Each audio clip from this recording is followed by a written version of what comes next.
Testing. Testing. This is for USB headset. That's this. That's this. That is not a headset. I know, but it is what it is. Alright. It should be functioning properly. Alright, let me head over back to the pooter, make sure that all is up and running. Hello there, Jedi. Make sure that we are...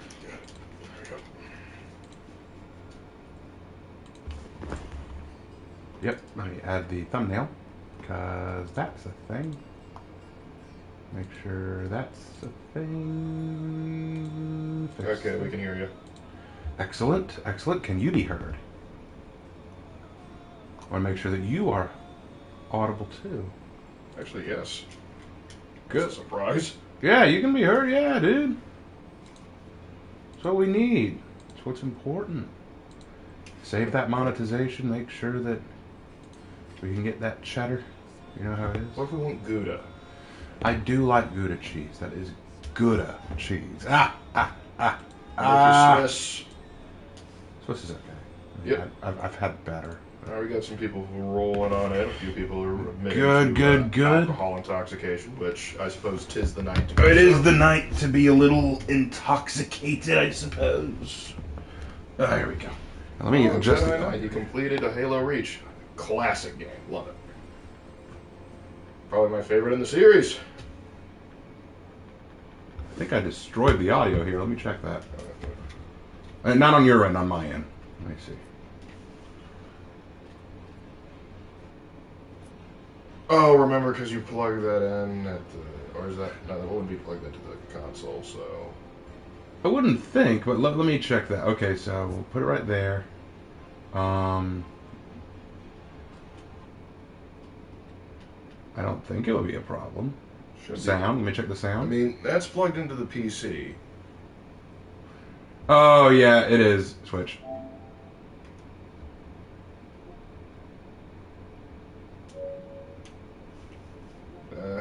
But the mic should still be working. Is it still working?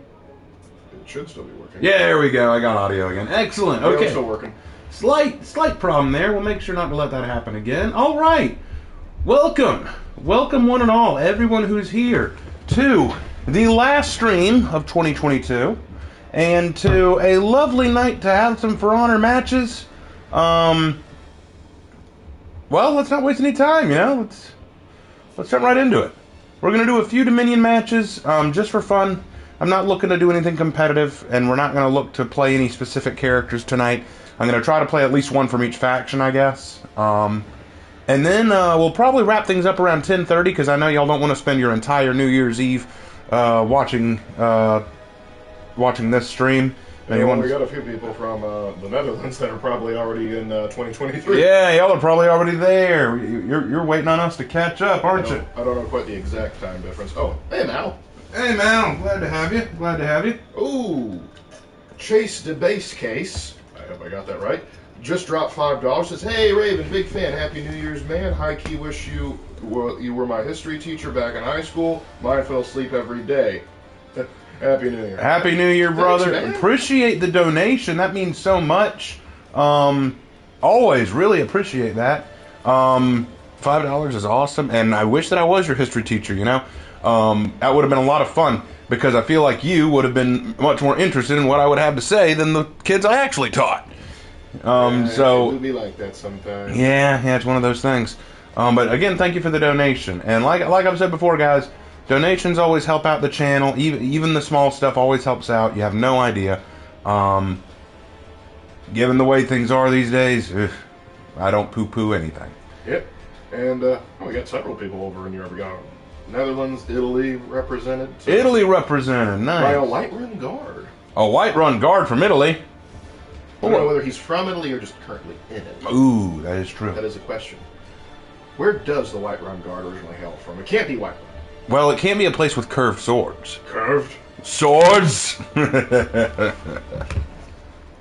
Hey, Raven, quick question. Who is your favorite Marvel hero in DC then? Ooh, my favorite... Happy New Year. Happy New Year. Oh, Happy New Year to you too. Who asked the question? Lord Thunderrise. Lord Thunderrise, thank you for the question. Okay, so my favorite Marvel hero is probably going to be Spider-Man. I know that's a little stereotypical, but Spider-Man was the first superhero I liked, period. I never even was a Marvel kid, believe it or not. I was a DC kid growing up. I grew up with Batman and Superman and Wonder Woman and The Flash and all these other characters. So I wasn't much of a Marvel kid, but before I knew what Marvel and DC were, I saw the Sam Raimi Spider-Man movies and fell in love with Spider-Man. Spider-Man was my favorite hero, and he has remained one of my favorites. I love most iterations of him in movies. I've liked each of the three movie series, like the Andrew Garfield, the God, I'm gonna forget all their names. Tobey Maguire. I remember Tobey, but Tom Holland. Why did I forget Tom Holland? He's the most recent. But they all did really good jobs. I enjoyed them for the most part. So Spider-Man would be my favorite Marvel. And if I had to pick another one besides Spider-Man, since that's so obvious, I'd probably say Thor. Thor has always been a favorite of mine, just because you have the power of lightning. That's pretty metal. And as for DC, Batman was just always. Why'd you do that? Seemed like a good idea at the time.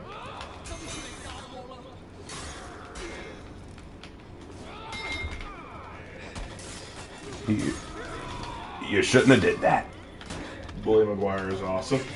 And fun fact, Tobey Maguire is now aware of the Bully Maguire memes. Good, he better be. Anyway, as I was saying, I'm gonna say probably Batman was my favorite. If I had to pick another, I mean, just Batman is Batman. You can't go wrong with Batman. Okay, good parry. Bye. Let me think. Wonder Woman is up there for me. Funny enough, I was never a huge fan of Superman. Superman was never really my favorite. It's not that I have anything really against him, per se. It's just that when it comes to heroes, I always thought that he was a little subpar. I thought he was super. I'll stop, I'm sorry. But, yeah. Oh, by the way, Dragon Slayer said, hey, I recommend you, when you do your execution graded videos, try using the original genders the heroes came out with. There might be a slight difference in the weapon hits between the two. Not sure it's going to make. I don't think it'll make that big of a difference. I'll be honest with you. I mean, we can take a look at it. But think about this for a second. Whoever asked that question. Dragon Slayer. Sorry. Think about this for a second. Let's say that I did do that. Then that just means that they are not going to work well for one of the two genders, which means that gender will still get the same grade that I was originally going to get it. Very well. So it's like okay, so take Gladiator. I play as a female Gladiator, and so Gladiator's one of her executions gets, say, a 94. Her execution got a 94, but then I switch it to a guy, and his doesn't look quite as good because of the placement of the trident, so it gets a, I guess, 81. Okay, fine. The males did worse, but the female still got her score. So how would I do that? Would I do two individual videos, one for female, one for male? That seems. Why would I want to do that? Oh, hey there, Jaguar. Good to see you.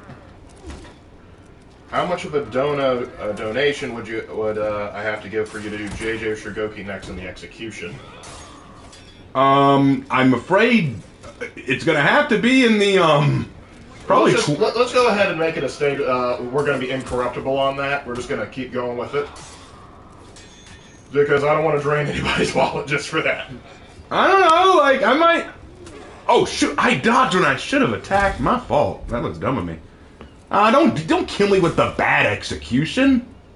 Come on. If you're gonna kill me, do a good one. You gotta do a better execution than that if you're gonna kill me. I don't think we're gonna win this match, guys, but hey, worse things could happen. But yeah, I don't think it really makes any meaningful difference if I play as a guy or a girl in terms of the executions. I just don't think it matters. Because, should it? I feel like a decapitation from a female raider or a male raider will mean the same, Like, I don't think I'll still say, it's not easy either way. At least that's my opinion. Personal opinion or someone else's opinion? My personal opinion. Okay. So glad we cleared that up.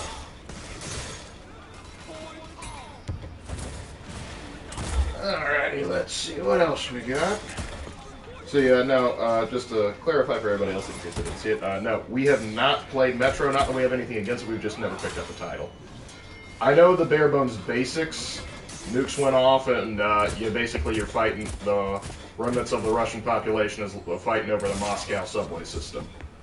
Pretty much. I've heard of it. I don't really have a lot of interest. I'm sure there's a more nuance and more stuff to it. I mean, from the clips I've seen, it looks like a fun game. Or game series, rather. Just never got into it. Maybe this is a smarter Glad than I get credit for. Are you implying the Lunistas are actually getting quality stock? Ooh, good move. Hey, Raven, it's a plush quick question. What are wishes and expectations for the new Arabian hero, and what are things that you think should be different from the other Outlanders?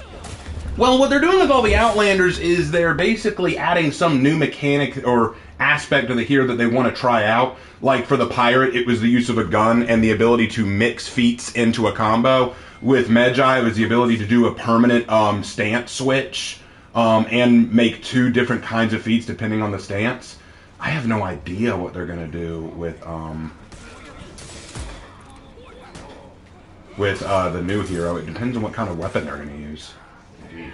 Well, before you carry on with that any further, I would just like to say, Oni Employee 343, I see what you did there, just dropped 50 euros our way. Hey man, this is my first super chat ever, so I hope that this is enough to keep you going for a while. Raider best hero 100%. Thank you, Oni Employee. Keep doing what you can to fight the Covenant. We really do appreciate that donation. And hear that? You were his first super chat. That's special. Crap, I'm dead. Oh well, I think I took her with me. Well, thank you so much for the super chat. I really appreciate that. Means the world that it's your first. That makes me feel really special. And it does help. Any amount of donation always helps. Like I've said, if you become a patron and only donate $1 a month, that's still incredibly meaningful. So any super chat, any donation, always means the world to me. So thank you so much. Very generous. Appreciate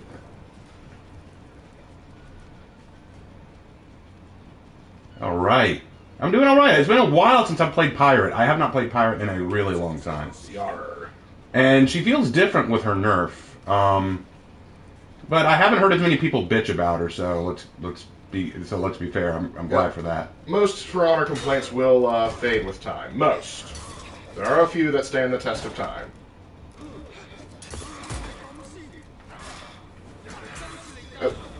Oh, thank you for the fire flask. I thought that was aimed at me. Hey, Raven and Mark, what are your hopes on For Honor for next year?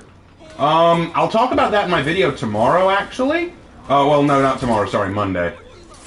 But on Monday, I'm going to talk about what some of my hopes are. I'd like to see more maps. Hold on.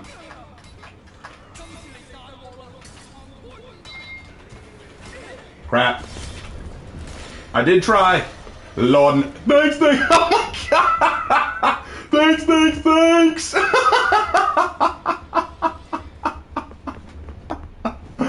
Oh, that's funny. Sorry. Yeah, I'd like to see more maps. I actually said, if you want to do a whole year where you do nothing, like no heroes, just release new Dominion maps, I'd be fine with that. Oh man, that was funny, guys. But yeah, that's my hope for next year. Hey, Hannah. Hey, Hannah. And he quit. So that Berserker goes on a thanks tirade near the end after killing me. We beat him, and then he quits right as the match ends. Doesn't even take his awards, just quits. No, I feel bad for him. That was funny. Let me see. How many kills did he... Oh, that's why. He only got 1 kill with 6 deaths. No, I've been there. I get that. I have been there before. I've been there with like 0 kills. I have felt that pain. I have felt that pain. Oof. What else we got? Let's see. Hey Raven, how would it sound to do a thing where you read other people's stories on your channel and give your thoughts and opinions on how to make it improve it? Okay. That has been requested to me before, and I don't want to do that for a couple reasons. Number one, that would be very, very hard for me to do. because I've got my own stuff to work on. I've got a ton of my own stuff to work on, and it would be very difficult to fit everyone's stories into the channel, because I know if I do it for one person, oh my, everyone's going to want, like, oh no, add mine, I want you to do mine, do my story next. And while I don't want to poo-poo anyone, I don't want to shoo anyone away, it would be very hard to do all of them. Plus, the other aspect of that is, what if I review your story on the channel and I say it's garbage? See, that's the thing, I'm not going to lie. I'll try to be as nice as I can, but I'm not going to lie either. If I read your story and I think it's absolute garbage, I don't want to embarrass you on the channel. I don't want to make people sound like you're not a good writer. That would be hurtful. I don't want to do that. So that's one of the reasons I really don't want to do that. Now, if someone shares a story with me and I think it has merit, I may mention it. I may say, hey, one of my community members made a really cool Griffin story that I thought was really good. And I'll leave a link to it, or you can go to my Discord and you can ask them to share it with you. Like, that might be something I would do. But I'm not going to spend an entire video reading people's stories and then commenting on them, just because I don't want to be mean to anybody in case the story's bad. And even if it's good, I can't do everyone's. I've got a lot of people in my Discord community who fancy themselves writers. They want to be writers. And that's awesome. I'm glad you want to be writers. That's very cool. And I'm glad that you want my perspective. That means the world to me as well. But I don't want to hurt anyone's feelings if I say it's bad. And I don't want to have a mountain of people coming to me saying, when are you going to review my story? When are you going to review my story? And I'm sitting here going, I just want to make another video. And, like, you know, that's the reason. I appreciate the question. And I'm sure some of my community members have excellent stories to share. That's just my policy. If I don't do it for one, I don't do it for all. You know. Think that's fair, Lark? I think that's understandable, because I also want to, well, we can make it like a Patreon reward, but then again, what if somebody pays the big bucks and then we have to tell them we really don't think it's... Yeah, imagine that. Here's $100 to review my story. And then I review the story. Oh! What is, like, here's your money back, dude. I'm sorry. I'm going to give you your money back because you don't want me to do this. God led me to write this. Maybe he didn't want you to share it with anyone else. Reminds me of a joke where it's like when you have a therapist appointment, but your card declines at the end, so he just rips up his notes and starts roasting you. Yeah. It's like, all right, you are a piece of crap. All right, let's go. What else we got going on? Oh, gonna go off now, Raven? Gonna watch the Peacekeeper Legend that I didn't know and go to sleep. See you next stream or next The Peacekeeper Legend that you didn't know. He didn't know about that. He was asking earlier if there was a Peacekeeper Legends video. Oh, there is. And he found out that there was, and so he was gonna go watch it. Oh, okay. Well, I hope you enjoy it. All right. Oh, and Chase Debase Case just dropped $10. Thank you, dude. And he says, if For Honor 2 ever got released, do you think there would be any returning heroes, or do you think they'd start with a clean slate? Do you think that For Honor 2 will actually be a thing? I do not think it will be a thing. But hypothetically, though, if it did exist, do you think they'd bring back old heroes or start fresh? I think that if they were to do it, I think they'd want to bring back old heroes, because it would be a great way to engage the community. All heroes might get a rework, but yeah, like, oh shoot, he read me like a book. Good job, Goki. That was good. No, you did good, Goki. And he shows an excellent execution. Yeah, that is a good execution. I can't wait to talk about it. Oh my god, my hand is still up. Oh my god! No! Spare me, fat man. Spare me, fat one. Oh, ooh. What's the best hero quote in your opinion? Give him a sec. Give me a second to deal with this heresy.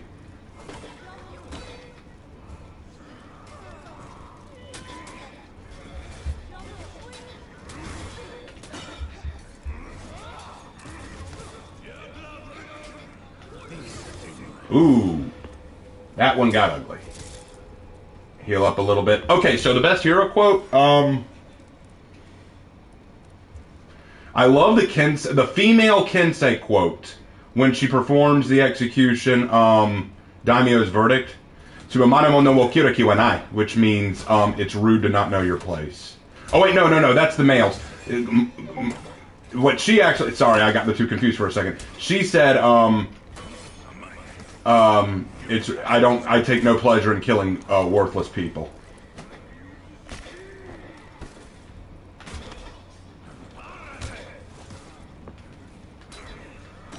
Yeah. I personally am a sucker for pretty much anything Lawbringer says. Crap. I wish to boot the snoot of the Goki. Don't we all?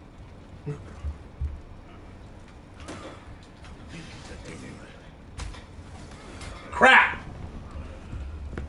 That sucks. Dragon Slayer says, "Hey Raven, did you know that there was a real Shinobi that was reported using the sickle tool with a rope attached to it as a ranged assassination weapon that was apparently very effective?" What was his name and where can I read about him? He says, "Well, look it up." No, son. I've done the lookups. I've looked up everything I can about the Kusarigama and to know if Shinobi's weapon is real. I found nothing. I'm gonna need names. I'm gonna need reference. I'm gonna need something. that does not exist. Even the Iga History Museum, as messed up as it is, knew better than to call that a real weapon.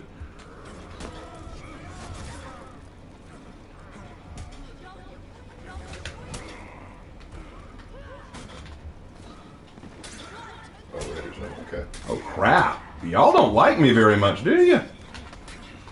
You think they're holding a grudge? I'm sorry.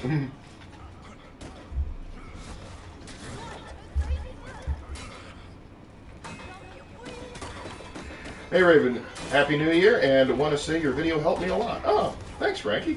Thank you very much. I really appreciate that. No, Chinese New Year doesn't kick in just yet. When does it kick in? I don't remember. I want to say February, but I'm not 100% sure. Man, I feel like I have done nothing but just fight them as a group. Only Shugoki has fought me one-on-one. Man, I'm not doing... How am I doing, by the way? 2 kills, 3 deaths. That sounds about right. That sounds pretty close. Yeah. Well, I don't have a choice. I gotta keep running to where they are. Anyway, but no, I have heard nothing about an actual Shinobi in history who used a rope attached to a kama and used it as an effective assassination weapon.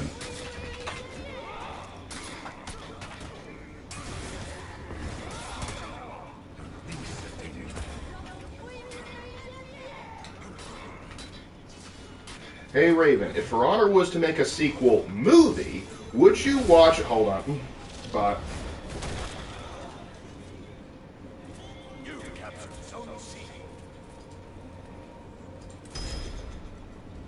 Alright, got him. Got the bot? Got the bot. Got that bot. Alright, but anyway, if For Honor was to make a sequel movie, would you watch it? And 2, do you think that it could bring a future to For Honor's story and game? Also, Happy New Year. Well, Happy New Year to you, Captain Blush.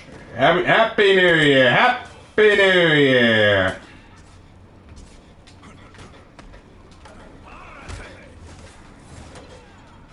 He always knows what to do.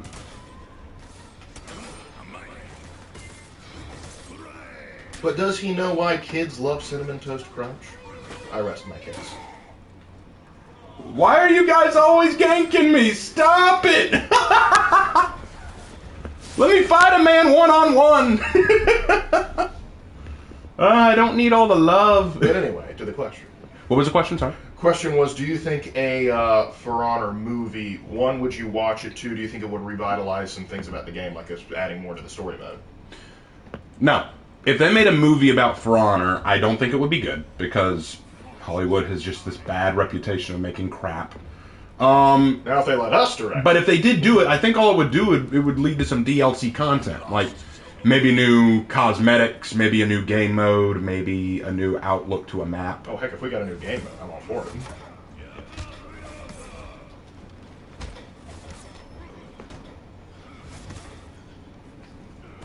For Honor 2, Apollyon 2.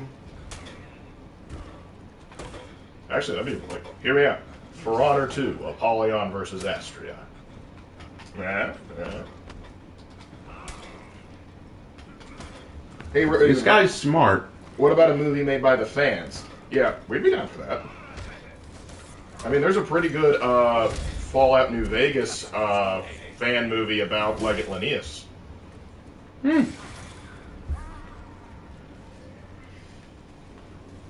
Soldier Boy quit. Who were they? The Peacekeeper? Okay. All I wanted for Christmas was a maskless Valkyrie helmet. Why, Ubisoft?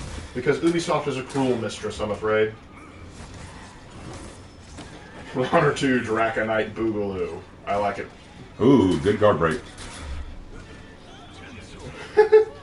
Hey Raven, if five of your favorite characters went to Willy Wonka's chocolate factory, who would win the factory?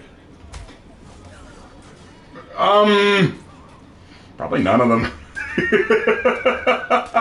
Who wins? The American Dream. I don't think anyone would be worthy of it, and not any of my favorite characters.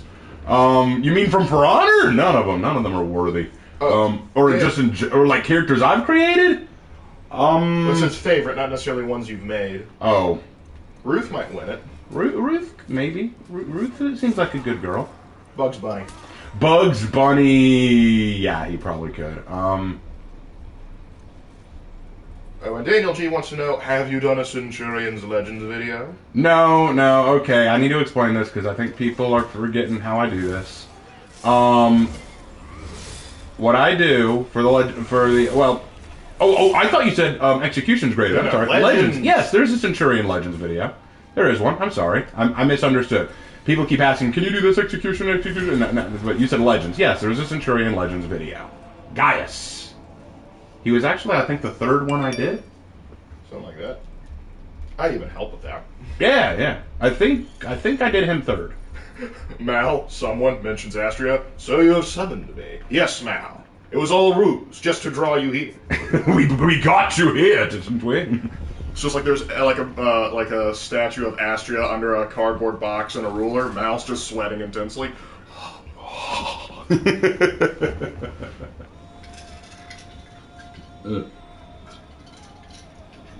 There is actually somebody that likes put like a plate of donuts under like a cardboard box and a ruler and sent it to like their local police department, and the police department actually responded saying, "Please stop doing this. We've had to rescue 3 deputies already." That's funny. All right, well, Bro, one of my buddies I graduated with, his name was Gaius Baller. that is a baller name. Uh-oh, looks like we got a clan team. Or friends, at least. Oh, they're on your team. Oh, they're on my team, so we'll see how that works. I've done an Outlander and a Knight. I think it's time to do a Samurai. Let's go. Okay, so Dragon Slayer got back to us. Apparently he found a name. It was Yamada Shinryokan. Yamata Shinryokan. All right. While we're waiting on this to load up, I'm going to look that up names. Yamata Shinryokan. I'll try and look it up as well.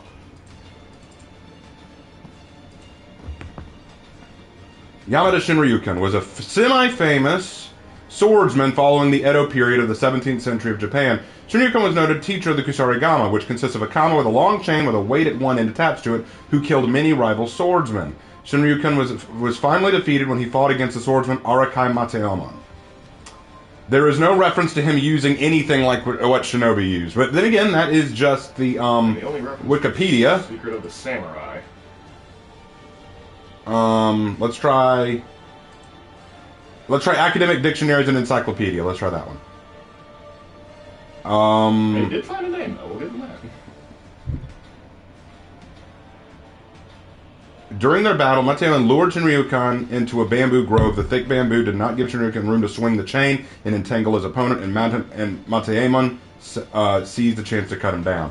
That doesn't tell me about his weapon. Let's try Encyclico UK.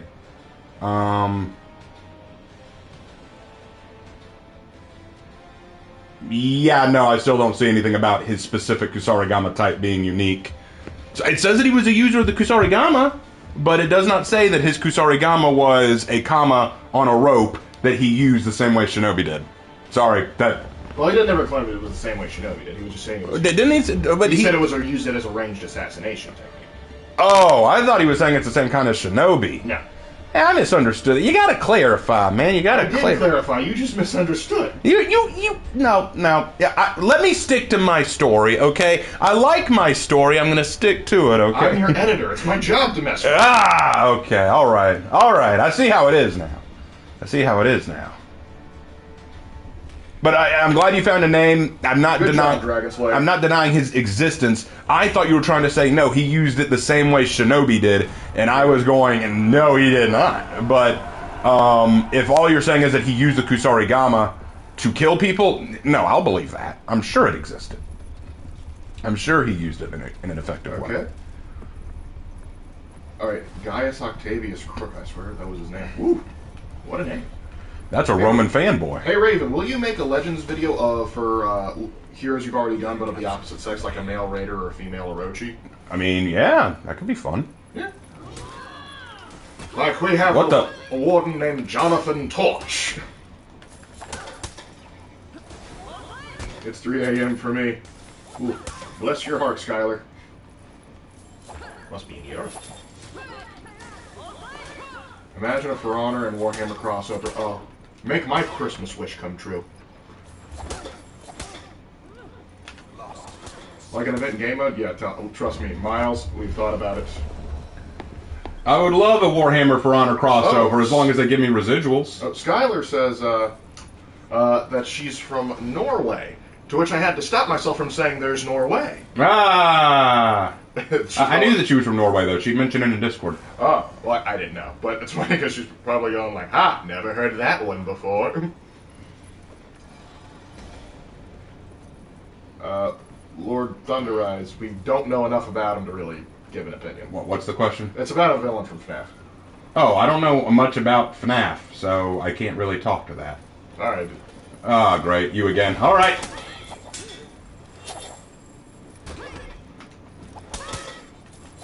What about a mode with an elephant like a death match? Oh, like where you gotta like guard an elephant or something? That'd be kind of cool.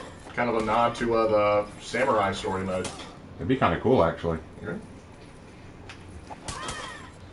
I want a Mortal Kombat execution for Shinobi. Didn't they make a Mortal Kombat reference?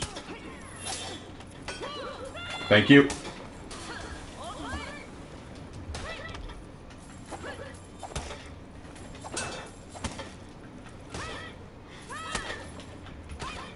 Hey Raven, what was a historical misconception you had? Mine was that ninja and samurai were two factions in a war with one another. I used to have that too. Hold on. I can see the heaven in your eyes. Boom! Alright, anyway. Some historical misconceptions that I had. I used to think the same way that samurai and shinobi were two factions at war with each other. I used to think that guns were what brought an end to the knights because they could go through armor super easily. I used to think that pirates were noble heroes who followed a code. I used to think that the Bushido code existed as long as a samurai did. I used to think that a samurai could beat a knight easily because they were more skilled and had a sharper blade. I used to think a lot of dumb things. And then I started researching, and I learned. I'm not going to pretend like I just knew all this stuff. Yeah, I had to research. I had to study. It took time. It took effort. It took humility. I had to admit. You know what? I'm wrong. No, you don't. Ooh, Geist is working on a little birthday present for you. Geist is working on a birthday present for me. Well, my birthday's kind of past. He acknowledged it's late. Oh, well, I appreciate that. We appreciate that, buddy. I just want Shinobi to go full out Naruto since that's what he is, just Naruto, and the devs like anime, so... They like anime? Well, they have made several references. They have, I'll give them that. Hang back, let that revenge wear out. If Shugoki and Lawbringer win an actual fight, who would win in your opinion?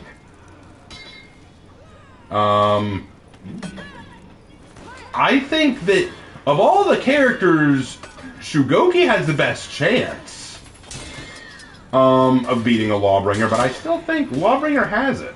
I think Lawbringer, because I think his weapon is going to be quicker, and also it has better range. Also, we have to acknowledge that the Shugoki Kanabo is much larger than an actual Kanabo would be. Yeah, okay, so one of the reasons is the way Shugoki uses the Kanabo, he's just so wacky with it. He is so, he just sludges like, whoa, just absolute no control. He has no control over that thing, and that's not going to help him. Lawbringer has a lot of extra armor working for him. He's going to be able to see the Shugoki's attacks coming a mile away. How did that hit?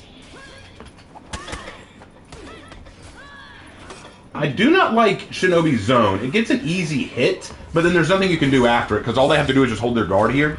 They don't have to try to parry, they can just hold their guard there. Because the only thing you can try to do is cancel out of it to do a guard break, and that's useless. I think that's useless. Oh, they've started ganking now. Y'all notice that, right? They've started going as a 4-man team. Seems a little suspect. Yep. Who wins in the chokehold, Shugoki or Lawbringer? Well, Shugoki was doing it one-handed. Yeah, but Goki has, but Lawbringer has gauntlets. True. So do we admire the gear you one's using or technique? Well, questions never cease. Hey there, Jester. His Kanabo is an American. What? Oh, I see. I kind of wish Shinobi had a sickle and chain, not 2 sickles, to be able to swing around a sickle, and a Morningstar would be more fun and more accurate. Yeah, I think that would be more creative. I agree with you. Oh, God! Ow! You got me with the light! I hate it! Ow! Oh, that sucked. That sucked. I'm still mad Shugo didn't get a DVD Oni skin or effect. Yeah, that would have been cool. That would have been a good it's skin. like perfectly tailor-made to do it. I just don't know why they didn't do it. I don't know either. That seems like a missed opportunity. Zerk, I need you to hold on, son. I need you to hold on, son. Hold the line. Love isn't always on time. Love isn't always on time. Got him. If there were a brawler hand-to-hand character, who do you think they'd be? I have no earthly idea, I'll be honest Probably with the closest you get is if we get to like a Guitar Hero or something like that. Yeah, probably. But I don't think I really need one all that much. Shaolin's as close as we're going to get. Come and get me, buddy. Yeah, I'm not coming to you where you've got the buff. What are you, crazy? Okay.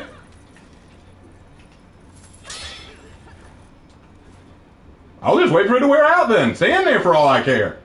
Take a nap. How would you end For Honor's story?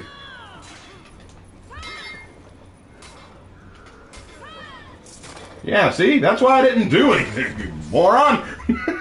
How would I end For Honor's story? I don't know, honestly. That's a tough Read one. the end of For Honor and Glory and we'll get there. That's it. That's how we end it. We end it. We make For Honor and Glory canon. That's how we do it. How do you win that? I'm in midair.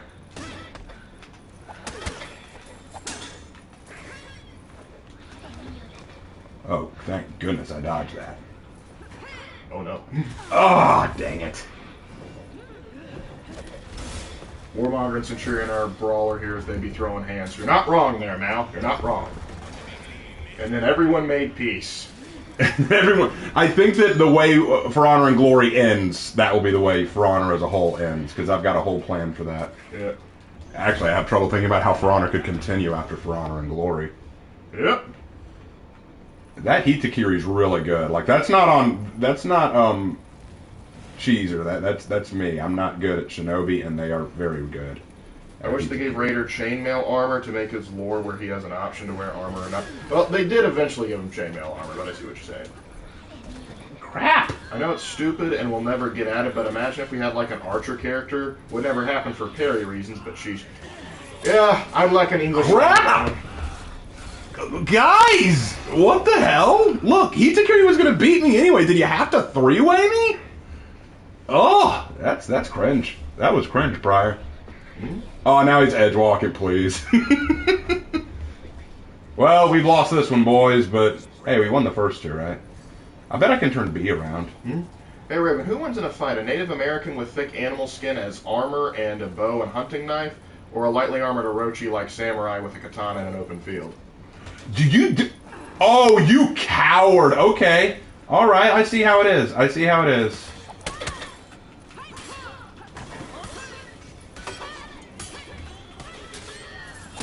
Yeah, go ahead, Tiandi. What a bitch. Oh my lord. Just going to the ladder. Ha ha. Oh man, that was cringe. Can I get an F in chat for that? Can I get an F in chat, please? That was cringe. See, I try not to do that if I can. Okay, we got our F. Good, thank you. That was pathetic. Untamed Wolf King put an X. The whole ladder thing, I mean, I get how it's used, I understand it, but that I try not to do it. If I do it, it's because I'm desperate, but he was not desperate. They had a solid win. Oh well. I gave it my best. That's all that matters. I could be wrong, but I think the Arabian hero is going to wield a sword and shield. I am basing this off of the current title screen for the season. Yeah, I saw that too. I just don't know. I can't know. Everyone keeps asking, what do you think the hero's going to be? What do you? I have no idea. All I can. Whoa, a lot of them quit from my team. Why did y'all quit? Probably the ganking. The ganking. Okay, fair enough. Usually it's the other way around. Usually the gankers quit because they're like, we run. But whatever. But everyone keeps asking me, who do you think it's going to be, Raven? I can't tell you. I don't know. I have no idea. All I can tell you is they're probably going to be Arabian and they're probably going to be a woman. J-Man666 says, hey, Raven, just got in from the pub and I'm wasted. Happy New Year, my guy. Happy New Year, bro. Hope you don't have a hangover in the morning. Oh, he will. Oh, yeah, but anyway, back to the question about the Native American versus the lightly armored Orochi. Oh. And the Native American is armed with fur skin. Yeah. And the Native American and the Orochi's armored with what?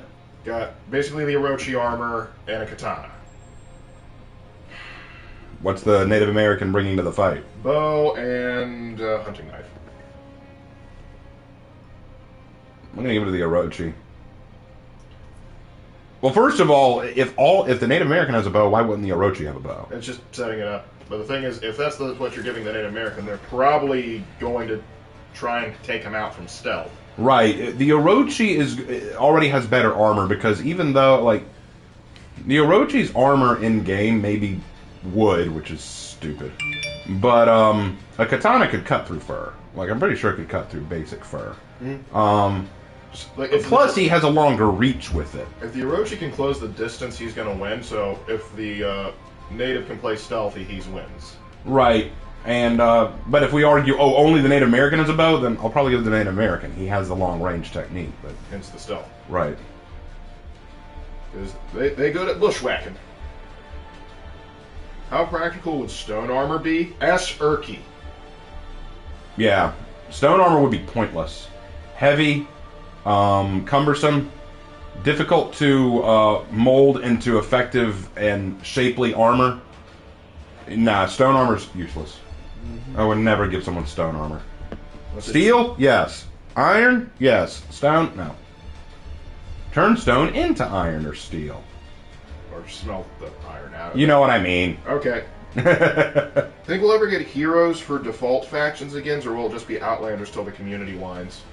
I don't know. I'm pretty sure though it's just going to be Outlanders for the rest of For Honor's history, and I'll tell you why. The reason the Outlanders exist at all is so that they can pull in other heroes and weapons that don't directly tie to Knights, Samurai, or Vikings, or Wulin. The reason I think that's silly is because the Wulin still have plenty of Chinese weapons they could use. They've kind of ignored them. Like the Jian Sword, the Wit Chain, the Chinese Meteor Hammer. Plenty of weapons that the Chinese have that they could use. They're just not doing them because the community made it clear they don't like the Wulin. Iron Man managed to make a suit out of rock. Well, I'm not Tony Stark. No, the line is, Tony Stark made this in a cave with a box of scraps! Well, you didn't give me a box of scraps.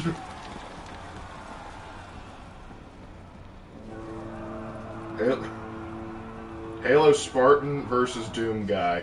Modern Doom Guy? Doom Guy. Doom Guy. Doom Guy literally goes through hell and racks up a body count. Halo Spartans, depending on which generation, like, second would have the best chance against him. Third might hold their own for a little while. Fourth is going to get pasted. Ah, Bot 3. My favorite.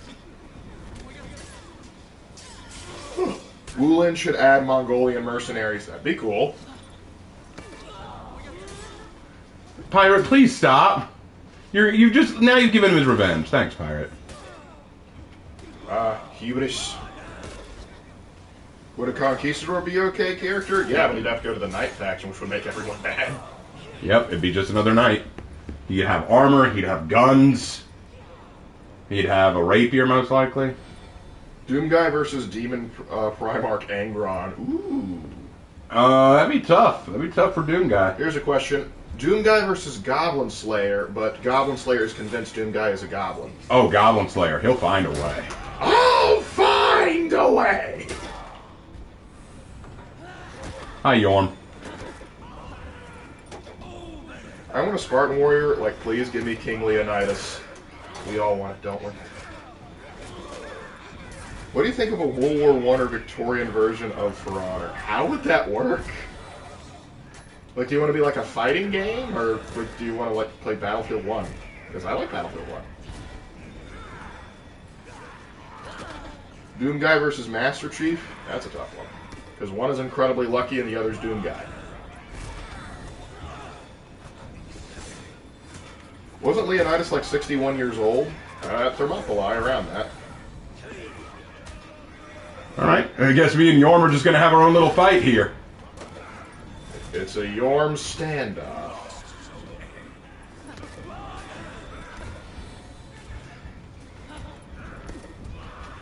Ah, he won. Shoot, that was close though. Good fight. Yeah, that was a good fight. Like no cap. That was close. He had me going. Goblin Slayer goes to Hogwarts. Speaking of which, oh yes, I am so excited because I watched like the full reveal crap for Hogwarts Legacy, and they're going on about how you're stopping a goblin uprising. All I can think is, give me my Goblin Slayer helmet. It's time to make these goblins good. I am so excited for that. Yes, the British aristocracy purges the goblin uprising. I surely hope this won't ruffle any feathers. Sauron versus Lich King from WoW. Sauron. And I only say Sauron because I don't know enough about WoW.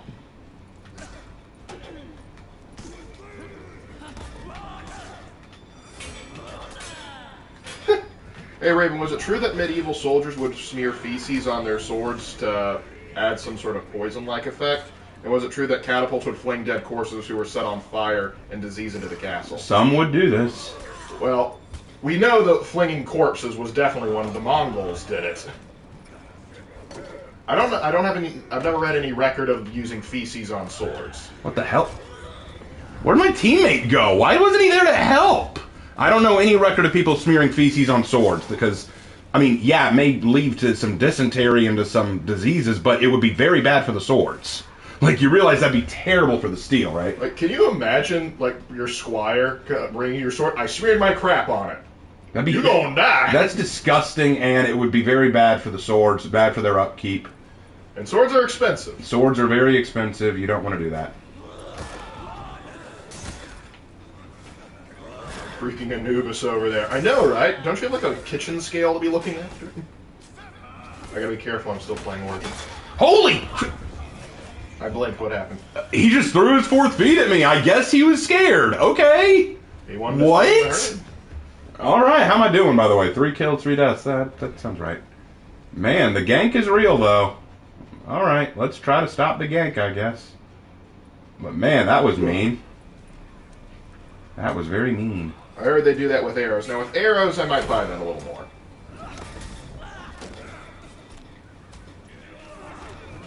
For Honor new event, Goblin Slaying. Objective, protect the female characters. Oh, gosh.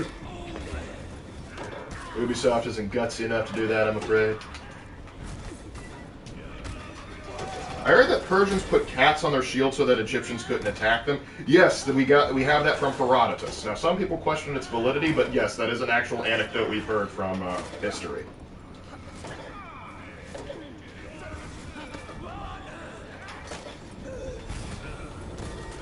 Doomguy Classic versus Alucard. If it's Classic Doomguy, I think Alucard wins. Alucard will win that.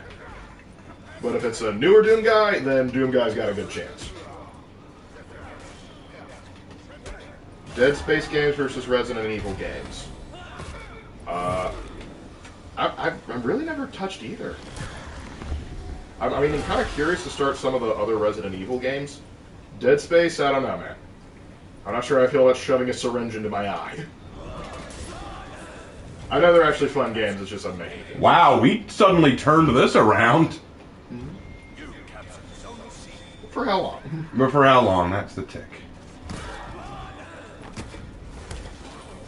Always thought an Assassin's here would be cool, maybe because all the Ubisoft games are connected. Closer you're getting to Peacekeeper.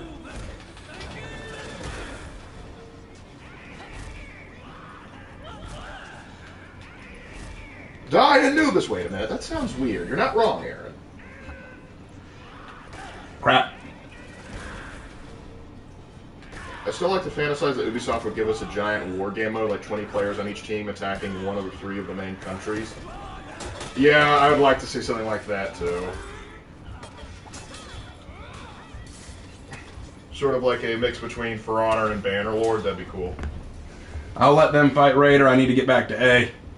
Gotta heal up. How am I doing now? 6 kills, 3 deaths. You've doubled your kills. I have doubled my kills now. I earned it. I earned it. Let me heal up. Though, when you're Yorm, every problem looks like a nail. Yep. Because you have a hammer. I want to make sure I made I'm going to go back them up and see. They're not doing good. They're not doing good. I'm coming, buddy. I'm coming.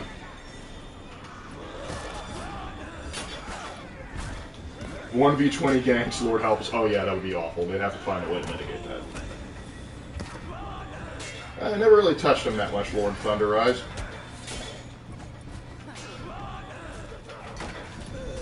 But careful, guys. Don't give them that idea. A For Honor Tactics game would be kind of cool. I believe they call that Age of Empires.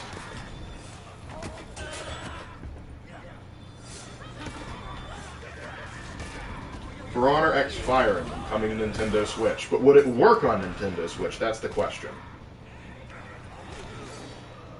I took care of him.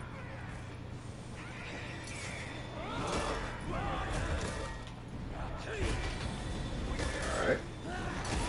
And he's done. Good fight. No, that was a good fight. No, legit. That was tough. I was having a tough time there. And I got 8 kills. Yeah! Woo! Yorm needs a rework, man. I hope that testing ground... I don't... Okay, here's the thing. People have been talking about the testing ground for a while and saying, like, Yorm's a little too strong. I agree. Maybe they're a little too tough. Maybe a damage nerf would help that out. Or maybe don't... Or maybe what you could do is, if they get a wall splat, maybe, I just don't know. I'm trying to figure out, like, what would be the best way to fix it. Because right now, when I played the testing grounds, Yorm was unbelievable. It was like... I could clap almost anyone with Yorm. It wasn't fair. That's why I made the meme video. I'm like, let's go. All right, this will probably be the last Dominion match, and then we're going to go into Breach. Okay? Okay. All right, we have done Viking, we've done Knight, we've done Samurai, we've done Outlander. It's time to do Wu Lin. Amatsu Kurayami has joined the session. What a name. What a name. Very Japanese. And they're a Viking. That doesn't make sense. That's preposterous. That's just preposterous. Go to Inazuma and bother. I haven't done the math. What is the max overall reputation plus the new hero coming in? I do not know. I haven't done that math either. Okay, let's see. So 70 is the max you can get with each one. How many total heroes do we have? We have 1, 2, 3, 4, 5. Okay, so let's see. 6, 7, 8, 9, 10, 6, 7, 8, 9, 10, 11, 12, 13, 14, 15, 16, 17. I'm going to get it wrong. 1, 2. Well, first let me pick my hero, then I'll count them up. I think I'll go... I'll go JJ. I haven't gone JJ in a while. Okay. Okay, so let's see. 6. Okay, so 6. Lord Lamar did it for us. It's 2,250. 2,250. Okay. Thank you for doing the math. I appreciate that. Math was never my strong suit. I'm not good at it. Ugh. Actually, wait. Hold on. That doesn't divide evenly by 7. It's by 70. Okay, so let's see. Well, I think you can go to 80, can't you? Oh, can you go to 80?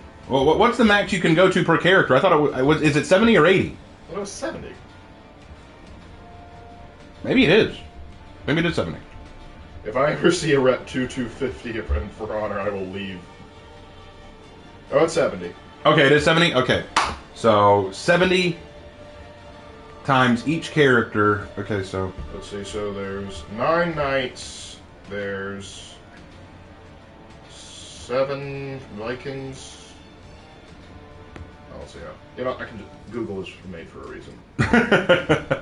Okay, let me see. 9 knights.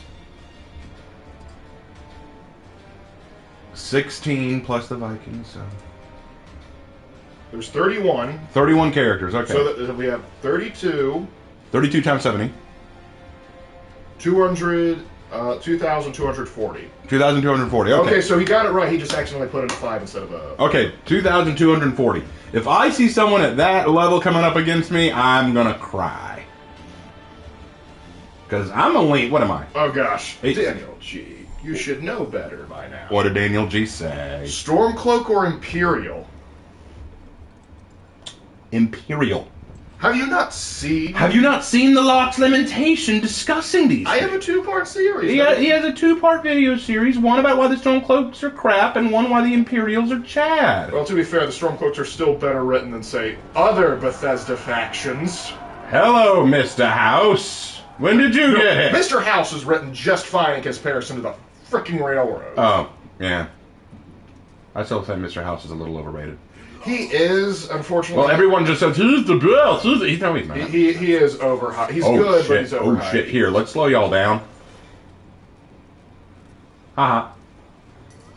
Oh, no. I see where you're going, Raider. I see where you're sneaking over to. Come on, Raider. Face me. Face me. Or it's like, yeah, you can have my pommel. Lork, do you got a YouTube channel? Still kind of new to joining Raven's thing. I post videos on Raven's channel called Lark's Lamentations. Man, this guy's pretty good. Mr. House will end the war. For how long, though? God, that hyper armor, though. Can't stand it. I said a little off the top! So if you were to ask me which... Wait, he's not even going to the zone? Oh, he's just looking to kill people, that's all. Well, he do have an axe. He do have an axe. Well, we ain't gonna win this one, boys. I'll tell you that right now. Based on just how this started, yeah, no, that ain't happening. We are not winning this. Besides, we don't have a great cast of characters. Valkyrie's a beast right now, but I don't think she's got enough to deal with that Raider. Interesting question. But I noticed that the Raider like to just whiff attack, so we might be able to take advantage of that. Yo, Raven, was the American Revolution sinful? It broke away from an empire, so... The answer is, were sinful acts committed on both sides? Absolutely. Was it a sin necessarily? I like to think of it the way the Byzantines look at it. War is a matter of the state and of politics, and the American Revolution was a political war. It wasn't... The Americans weren't waging a war because they claimed it was in the name of God. They were waging it because they believed their rights as Englishmen had been violated. How did that hit? Roll with it, man. No, how did theirs hit? That's my question. Oh.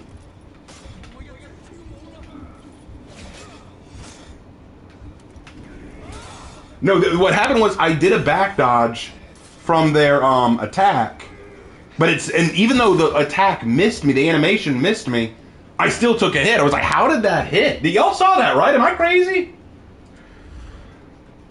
I feel like that shouldn't have hit me. I really feel like that shouldn't have hit me. Sometimes the hitboxes do be wonky. That was weird, man. Indeed. I will eventually hit the new California Republic. I promise I will. They are on the list.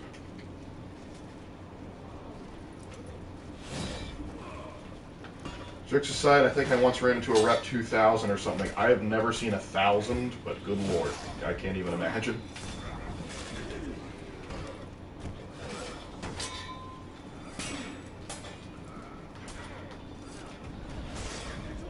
Gotta admire the optimism of that minion there.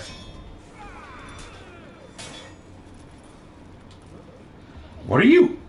Are you that big of a coward? Apparently so. You had me! You could have beaten me! He wasn't willing to take that risk, apparently. Okay, well, we'll turn me around then. Thanks, buddy. I appreciate it. I don't know what your thought process was there. Yo, Raven, who do you think would win in a fight, Greek or Nordic mythology?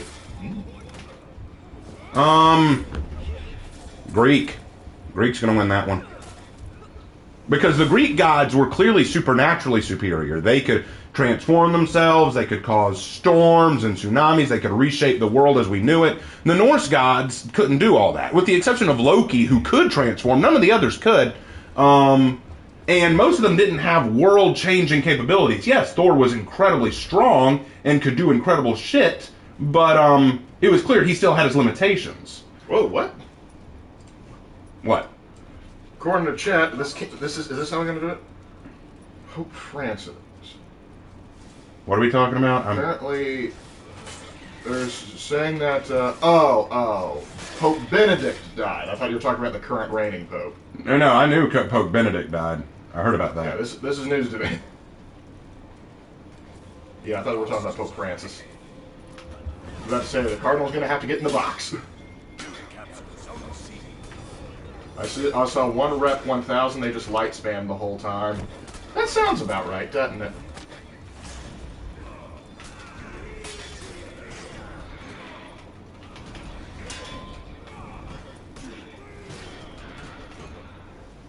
Chase the base case just dropped another $2. Hey Raven, can you pretty please do a Shugoki legend?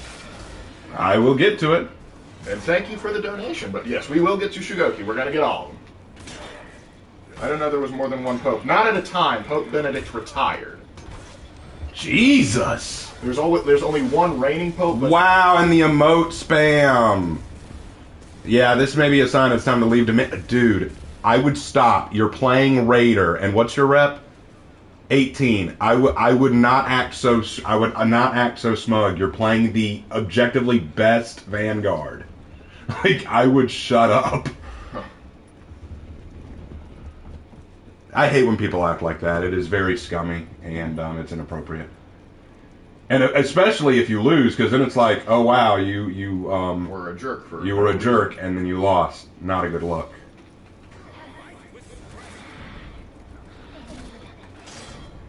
Hey Raven, when did the Middle Ages end? That's a topic of hot debate.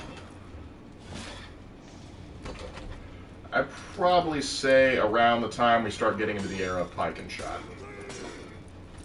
So about mid 15th century, mid 16th century probably.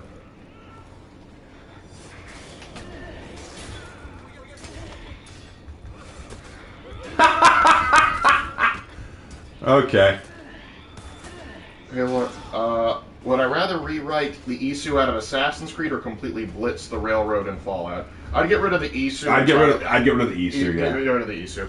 Thing is, the railroad, they could be written better, or even if the way they are, you could still just kill them. You can't kill the Isu and get rid of their presence in a game. They're entwined with the Assassin's Creed franchise now. And so if I could just remove that malignant tumor from the franchise, that would be so good.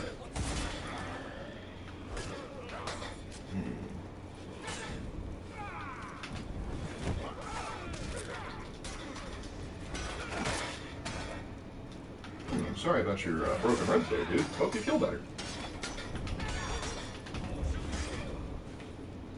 All I can do is hold out. Hold the line.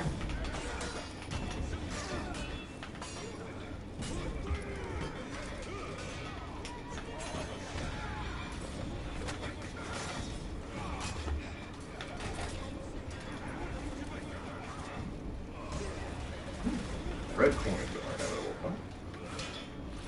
Hey, did you guys know the person who voiced the male warden is also the same person who voiced Gaara in Naruto English dub? Yeah, we did that. Yep, we knew that. We've noticed that when we first played through, we went, wait a minute, I know that voice. There we go. He got his. Oh man, you can tell he's earned. Oh, that was wrong. Man, this match got really salty very fast. I'm feeling the sweat right now. I am feeling the sweat right now. This is not fun. the fun is slowly trickling away. And part of it's because people are getting a little bit too sweaty. Yeah, some people like to sweat swamp. What you going? Yeah, they do. They do. As unfortunate as it is, these guys have switched to ganking with gankable characters. Raven, what do you think of a Jurassic Park? I liked it. I like Jurassic Park. I mean, it's got dinosaurs in it, so that automatically gets some cool points for me, and it was actually well written. Not the sequels, but yeah.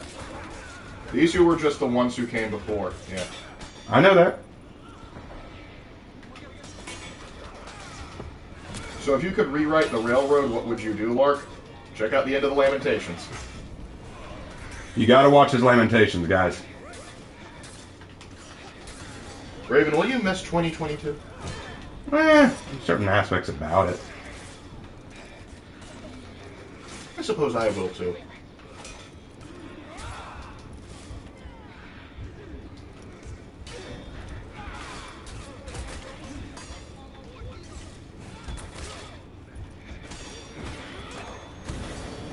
Can't you do your seafood? I was about to say, you can't. No, actually doing the seafood. I was trying to help get some... Oh! Well, thanks. That's what happens when you act like a bitch. Ooh. Where is he? Oh, Dale Expert just dropped $10 saying, hey, Raven, just want to say Happy New Year. Well, Happy New Year to you too, man. Thank you so much. Happy New Year. Glad that it's a new year. And after that, guys, it's time to quit. Dominion has gotten way too sweaty right now. That was a cringe match. That was an incredible... I don't even care that we won. That was incredibly cringe. There was a lot of ganking involved, a lot of emote spamming. I even threw a thanks at the end, which I don't like doing. So I'm done. I'm done with Dominion. We're switching to Breach. We are switching to Breach. That was toxic on a whole new level. So look out for the ones known as Hooded Wrath and Raquel T337. Avoid them. They apparently are very salty. Well, not salty, sweaty. That's the term. All right. Well, onward and upward, I say. We've reached that wonderful time of the night where y'all get to ask questions and try to get me to rant. But before you do that, I need something to drink real fast. Be right back. All right. So let's see. In the meantime, Lemon Matrix asks, hey, Lark, who would win in a fight? The combined Star Wars galaxy from either the Clone Wars or the Galactic Civil War era, or the Combine from Half-Life? Well, I'm not an expert on Half-Life. I'm going to say Star Wars simply because the Combine would never get reinforcements because Valve would never give them a third update. So, sorry. Okay, let's see. I mean, the Isu were better than when they were only known as the ones who came before. Yes, when there was more mystery to them, I agree. Here's the thing. I didn't even need to know about them, if I'm being honest. Like, you want to establish the Pieces of Eden? Fine. But leave where they came from ambiguous. I don't need to know anything about who made them. I just need to know, okay, they came from something that came before. Drop a few hints every now and then. But other than that, shut up. I don't need to know. I'd rather not know. All right, so who to go? Oh, and they want to know if you've ever played Mass Effect or Dragon Age. I think I'll go Magi. Yes, I have played Mass Effect and Dragon Age. I was working my way through the Mass Effect series. You're still on 2, right? I'm still on 2. I kind of hit a snag in it, and I'm not enjoying it right now, so I put it up for the time being. And I've played Dragon Age Inquisition, but that's about it. I haven't played any of the other Dragon Age games.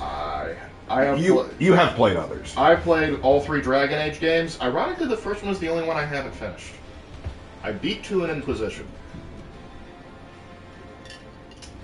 How would the Covenant fare against the Galactic Empire? They get smoked. They would be destroyed. The Galactic Empire is way bigger, way more well-funded, and they have a planet-busting starship that the Covenant could not hope to penetrate. They also have Thrawn, and good lord. Good lord. I'd love to see them. Thrawn's the kind of guy. I'd love to see an elite try. I wish a prophet would try. But anyway, Daniel G just dropped 200 Canadian. Thank you. Woo! 200 from Daniel G. Thank you, my friend. He is, in fact, a G. And he says, Happy New Year's, Raven and Lark. It's been great. It's been great being to almost every live stream in the recent months. I also wanted to say that I really appreciate this stream. Holidays are always hard. Curse of the Single. Same. Dude, yeah, been there. I recently Still there. I recently had my 19th birthday. Hey, 11th of December. Raven's also a December baby. He knows the pain. Yep, so I know I'm young, but it's lonely, so thanks for everything. Trust me, we were right there with you. We're still right there with you. I'd like to say it gets easier, and in certain aspects it does. There is wisdom with it, but don't beat yourself up over it, because you don't want to rush headlong into a relationship. And I mean, yeah, take your time. Take your time. It's nothing to rush. Like literally last year about this time, I was kind of tried to rush into a relationship and realized right before it got critical that this ain't working. Well, if you want to hear something funny, I got rejected a few nights ago. True story. You want me to tell the story, Lark? Yeah, briefly. Okay, so there's this sake house near where we live. It's a Japanese kind of hibachi steakhouse kind of place. And obviously, as a Japanese steakhouse, it's run by Chinese people. That's not hyperbole. Everyone there is Chinese because it was started by Chinese immigrants. But as they've told me before when I asked them about it, most Americans do not know the difference between Chinese people and Japanese people. So they just assume we're all Japanese. Anyway, there was a young lady who worked there who I was kind of fond of. She was nice. She taught me some Chinese, and I, in turn, taught her a little bit of English. She was a very friendly person, so I thought, hey, you know what? Yeah, it wouldn't hurt to just ask her if she's free one evening. We could hang out and just talk. It could be kind of like a sort of soft date, you know. We wouldn't do anything big, just, hang out as friends. So I asked her, and she was very apologetic. She didn't laugh at me or anything, but she said, sorry, I'm kind of already in a committed relationship. And I'm like, oh, yeah. No, I get it. I get it. But I understood, but it was kind of sad. I was like, yeah, Still, I'm good. No worries. Just one of those things. It's just one of those things, man. It's just one of those things. Mm-hmm. Hey, Lark, where do you think all the knights come from country-wise? You been for honor? For honor? Western, well, maybe Western Central Europe mostly. I would say France or Germany. Well, I wouldn't peg one specific country just because they're all speaking Latin, so they had to go back to a common tongue. Right. Spoken between them, and of Western Europe, that would have been Latin. Right. Ecclesiastical, but Latin. Right. Like I said, probably around France or Germany or. And France had the best knights for a while. Yeah, so probably France. France. We are the knights who say meat. We are the knights who say baguettes. And some of them would have been Swiss. Yes. The warden is German. So is the warmonger, I'd say. Landsknecht. It's like, not German, anything but German. Just kidding. Oh gosh, I'm sorry, I'm still salty about the Holy Roman Empire's Gothic Knights. Anyway, like I said, guys, if y'all want to try to get me ranting, now's the time. Yeah, my parents told me the 30 to 35 is the age range to get married, so don't do it. Yeah, that's when our parents got married. Yeah, I'm 30 now, so I've got about 5 years. The Black Friar is Irish. He doesn't hate the English enough yet, but the alcoholism might be there. Oh, your Black Friar is Irish. Okay. Your opinion about the Sea People? The Sea People? The guys that helped start the Bronze Age collapse. Oh! I mean, it was bound to happen. I feel like it was probably more of a acted guy. But, yeah. They can be part of that. But, yeah, I think we have some, evidence to suggest the Sea People actually came from, around the Sardinian area. See Ruth versus Apollyon? Mm-hmm. Ruth versus Apollyon. That'd be an interesting matchup. Okay, this is bad.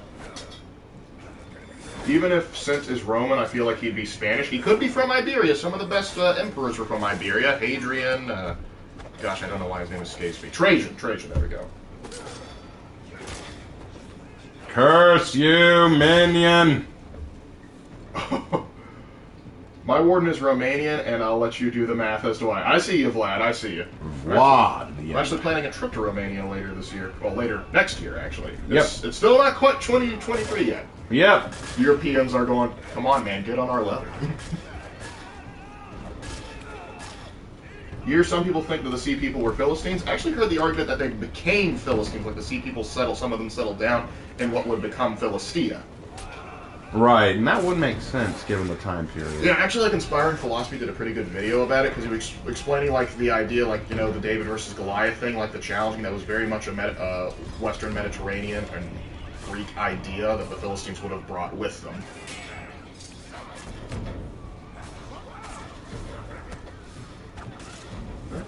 I'd like a Russian Viking hero. That'd be cool. That'd be kind of cool, yeah. Russian Viking. That'd kind of neat. Kievan Rus. Oh, that was you, Daniel G? Apparently Daniel G asked you a David and Goliath question during a Ghost of Tsushima stream. Oh, I think I remember something about that. Minion, stop ruining my executions! To both of you, what were to happen if the D&D races existed, and where would they settle down? The D&D, what? D&D races. Oh. We kind of have something like that in the Fantastical History. It doesn't go through each of the D&D races specifically. Like, it has elves, dragons, dwarves, lizard men, that sort of thing. I guess if we wanted to, we could go through and make, like, shorts about each one. I suppose, but, I mean, we've talked about that, so... We watch Fantastical History. It's one of our series. I need to work on the next one. One of your underrated ones. I really like it. Hey, Raven, can you do a rant on writers and companies insulting their fans? When you say insulting their fans, what do you mean? I'm not saying that they don't. I just want to know specifically because there's lots of ways. I think it's like when they insult fans who like might have disagreements with like what they produce. Particularly, I think it's like with like Disney insulting the fans when they don't agree with every stupid decision they make. Right. Like when everyone pointed out, hey, your Star Wars sequel series is awful, and they just started insulting them, calling them sexist bigots. Well, okay. Funny thing is, this is going to be a question I address on Monday. When I do my question of the day. But yeah, I'll answer it here. Okay, so here's the thing. The question that I was asked in the question of the day was, why is it that Western media and Hollywood and all that seem to have this thing about failing demonstrably in what they do, and yet anime and Japanese and Asian media seem to do it so much better? Like what happened? And my answer is kind of the same thing to what you're asking. I think the priorities have changed incredibly. Here's the problem that we have, and I want y'all to pay close attention to what I say here. I think the best way to say this, without insulting anyone specifically. Well, I was asked once what virtue signaling is and what's wrong with it. Let's say that you are... How do I do this? This is complicated. Okay, I've got it. Do you know the concept of innocent until proven guilty? A lot of these creators and writers and people who insult their fans, they believe in unvirtuous and bigoted until proven otherwise. Because to them, they believe that what they're doing, the things they make, are all virtuous. They are all they're not good. That what they make may not be good objectively, but it proves them to be virtuous. It proves them to be good people. When they write or create something for the sake of being diverse and for no other reason, adding black characters where there were white characters, adding strong female characters where it turns them into Mary Sue's, writing in LGBTQ characters just for the sake of having them without considering them as characters. When these things happen, they are not doing it because they care about the story or the characters or even the audience. They're doing it because they want to say, look, I added this. I am a good person. I am a virtuous individual. I care about X person or X identity group. I give a shit. Aren't I just so virtuous and righteous and good to people? That's their mentality. Because what this does is it excuses their bad product. It's like, my product doesn't have to be good. It's on the right side of history. It is virtuous and righteous, and you can't deny that. Because if you deny it, then the second thing it'll do is it'll give you a shield against criticism. Because if I say, I think that what you've created is absolute dog shit. Oh! You don't like what I've created. You are the problem. You're on the wrong side of history. You're not virtuous. No, you just created a bad story. But my story has X minority in it, or political talking point B and A in it. Therefore, you do not agree with these things. Therefore, you are bigoted. See, that is what they go with. They do this because they're lazy. A lot of these writers and creators are out of ideas. They are bankrupt on ideas because they just don't know what else to write. And so they decide, rather than create a new idea or actually use my brain or my heart to create something good, I'm going to create what I think is righteous. Therefore, the vocal minority of the media will chant my praises and say, "You're just so good, aren't you? We're just so wonderful. You're amazing." And you can be defended from criticism by saying, if you don't agree with me, you're obviously not as virtuous as I am. That's why it's called virtue signaling. You can just say, I'm a good person, without having done anything. Yep. Well said. By the way, Chase DeBase Case dropped another $2 saying, have you seen the medieval MMA? Thoughts on it? I have seen it. It's cool. It is very cool. I don't think it would be nearly... Sometimes it looks silly, though, I won't lie, but I have seen it. Well, there's a little bit of silliness to be involved in there, almost every martial art, but it's fun all the same. But I hope my answer was satisfactory. I would say it was. Oh, by the way, Outdoor Wilderness just subscribed. Outdoor Wilderness just... Well, thank you for the subscription. Thank you for the subscription. I doubt it was because of my top-tier gameplay. Pretty sure it was because I'm a rambling fool. Thank you very much for the subscription in either case. So, what are people saying in chat right now? Well, they're coming in with some more questions, more comments. Like, I like this one. Hey Raven, I have a joke for you. What do you call a magic owl? Houdini. Houdini. That's pretty good. That's pretty good. Good pun.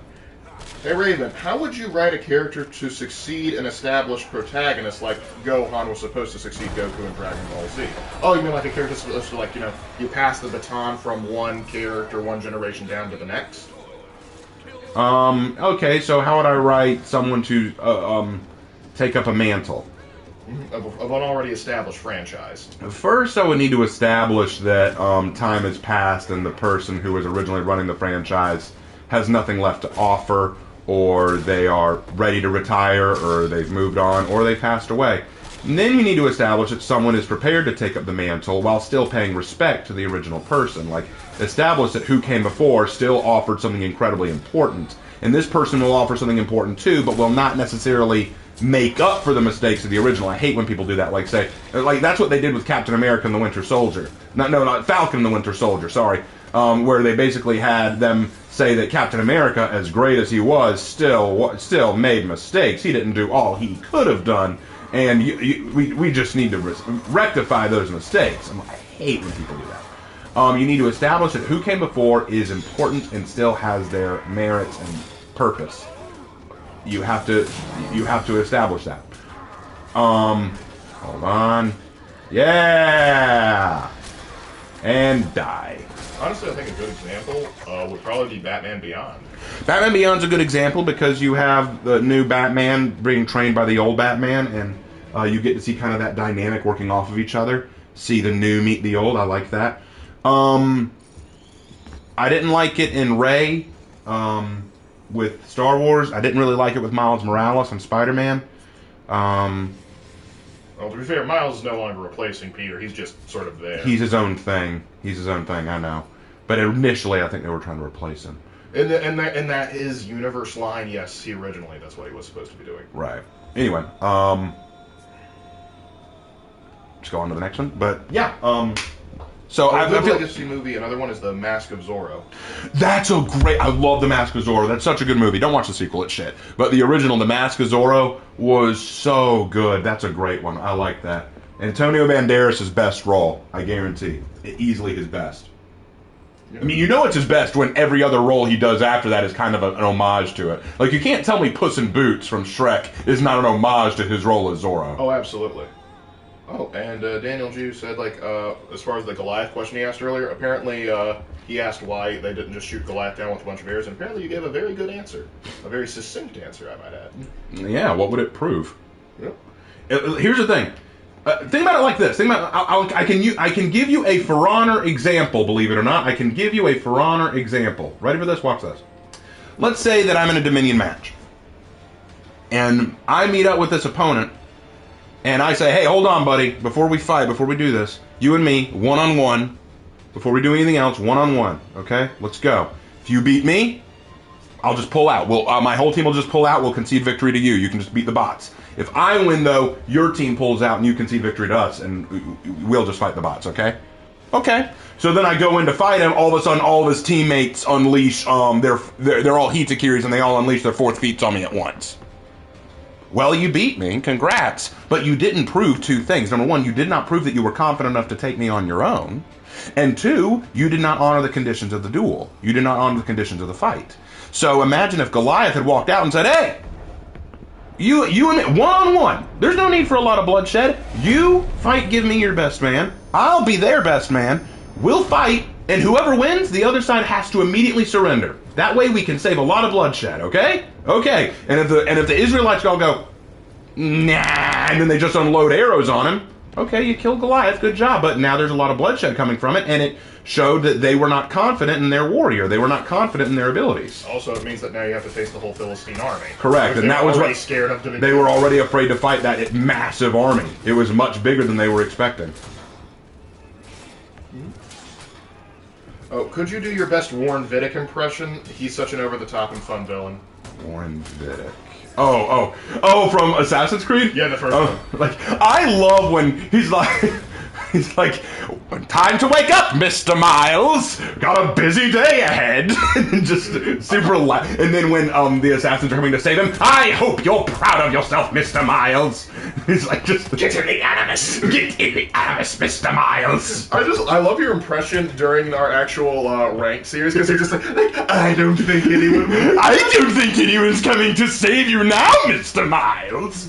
That's definitely not how he talks, but I like the thing. It's kind of like when Steven Crowder does his Bernie Sanders impression, but he sounds like Gilbert Gottfried. I know it's not how he actually sounds, but it's funny to think of him sounding that way.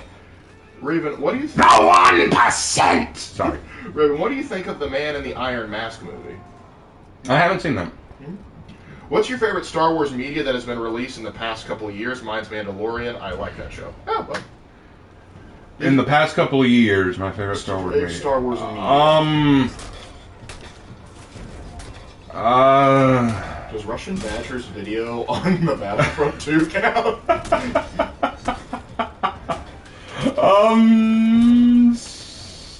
Star Wars, Fallen Order?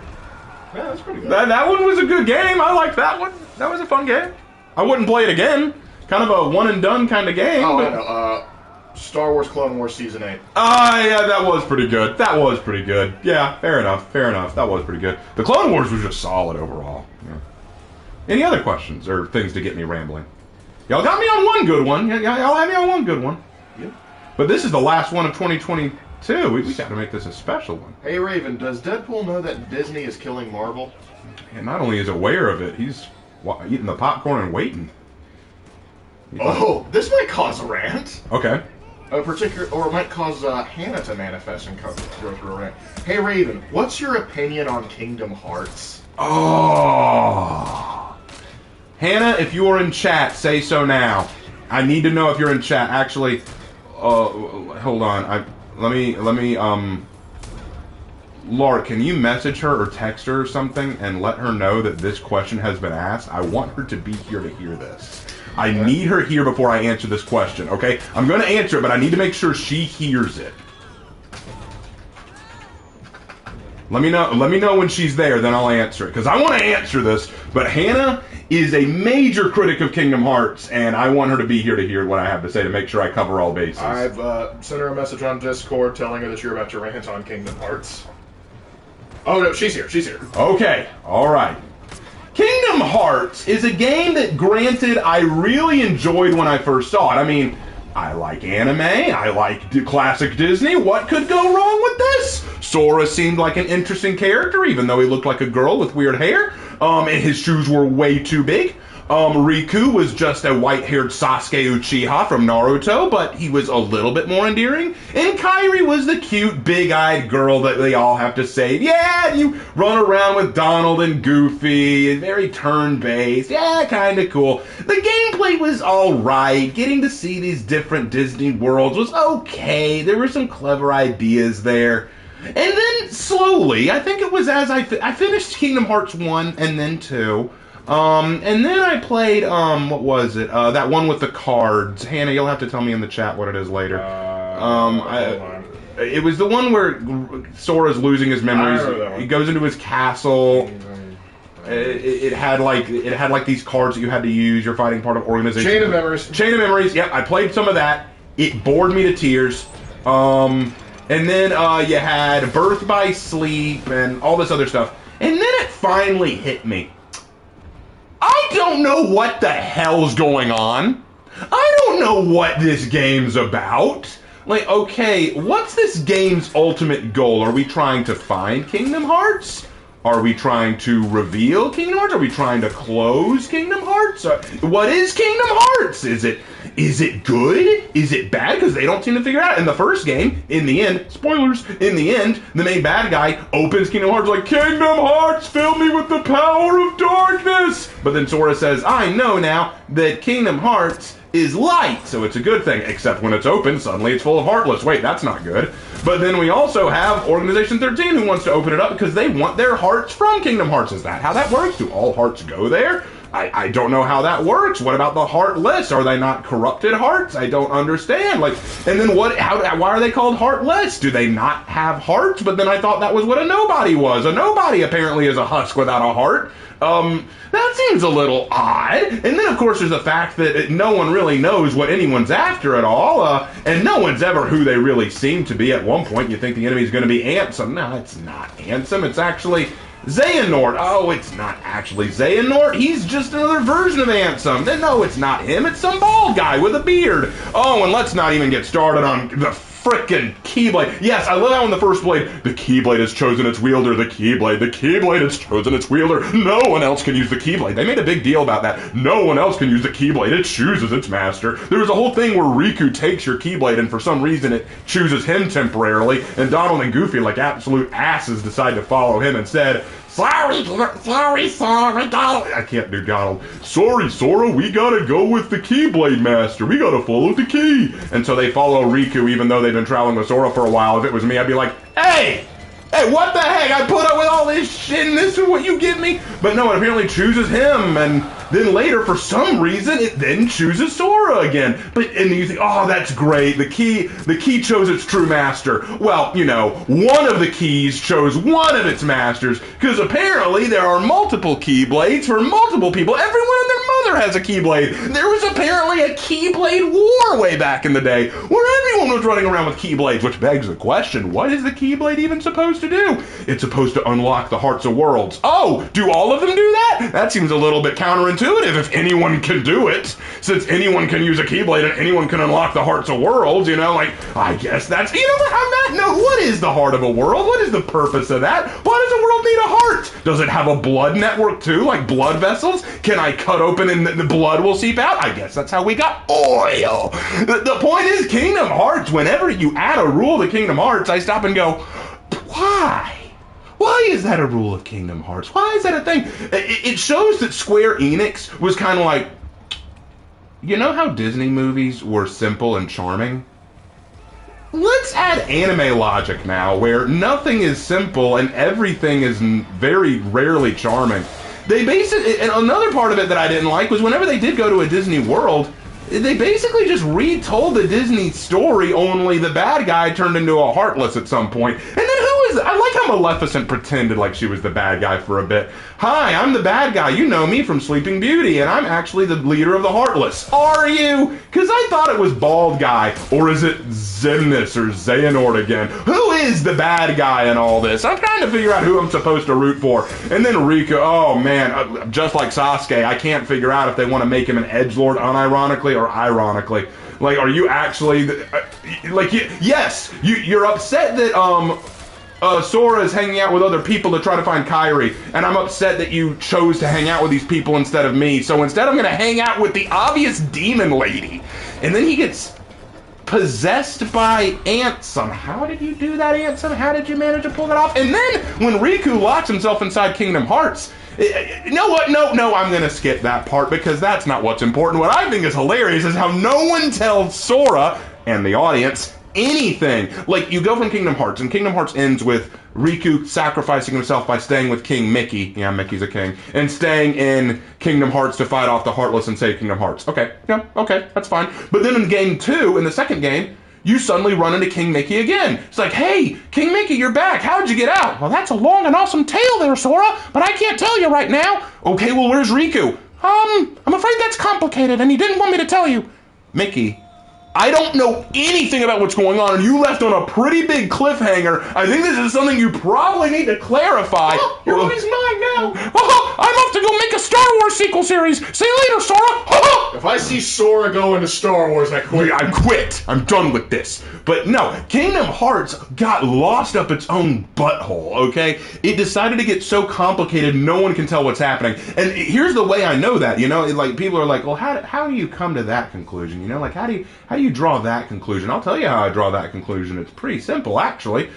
If I come to someone and say, look, I don't understand how the Organization 13 bad guys work. Oh, well, you need to play this game. What? There's another game? Yeah, you need to play the game for the Nintendo DS, which you don't own.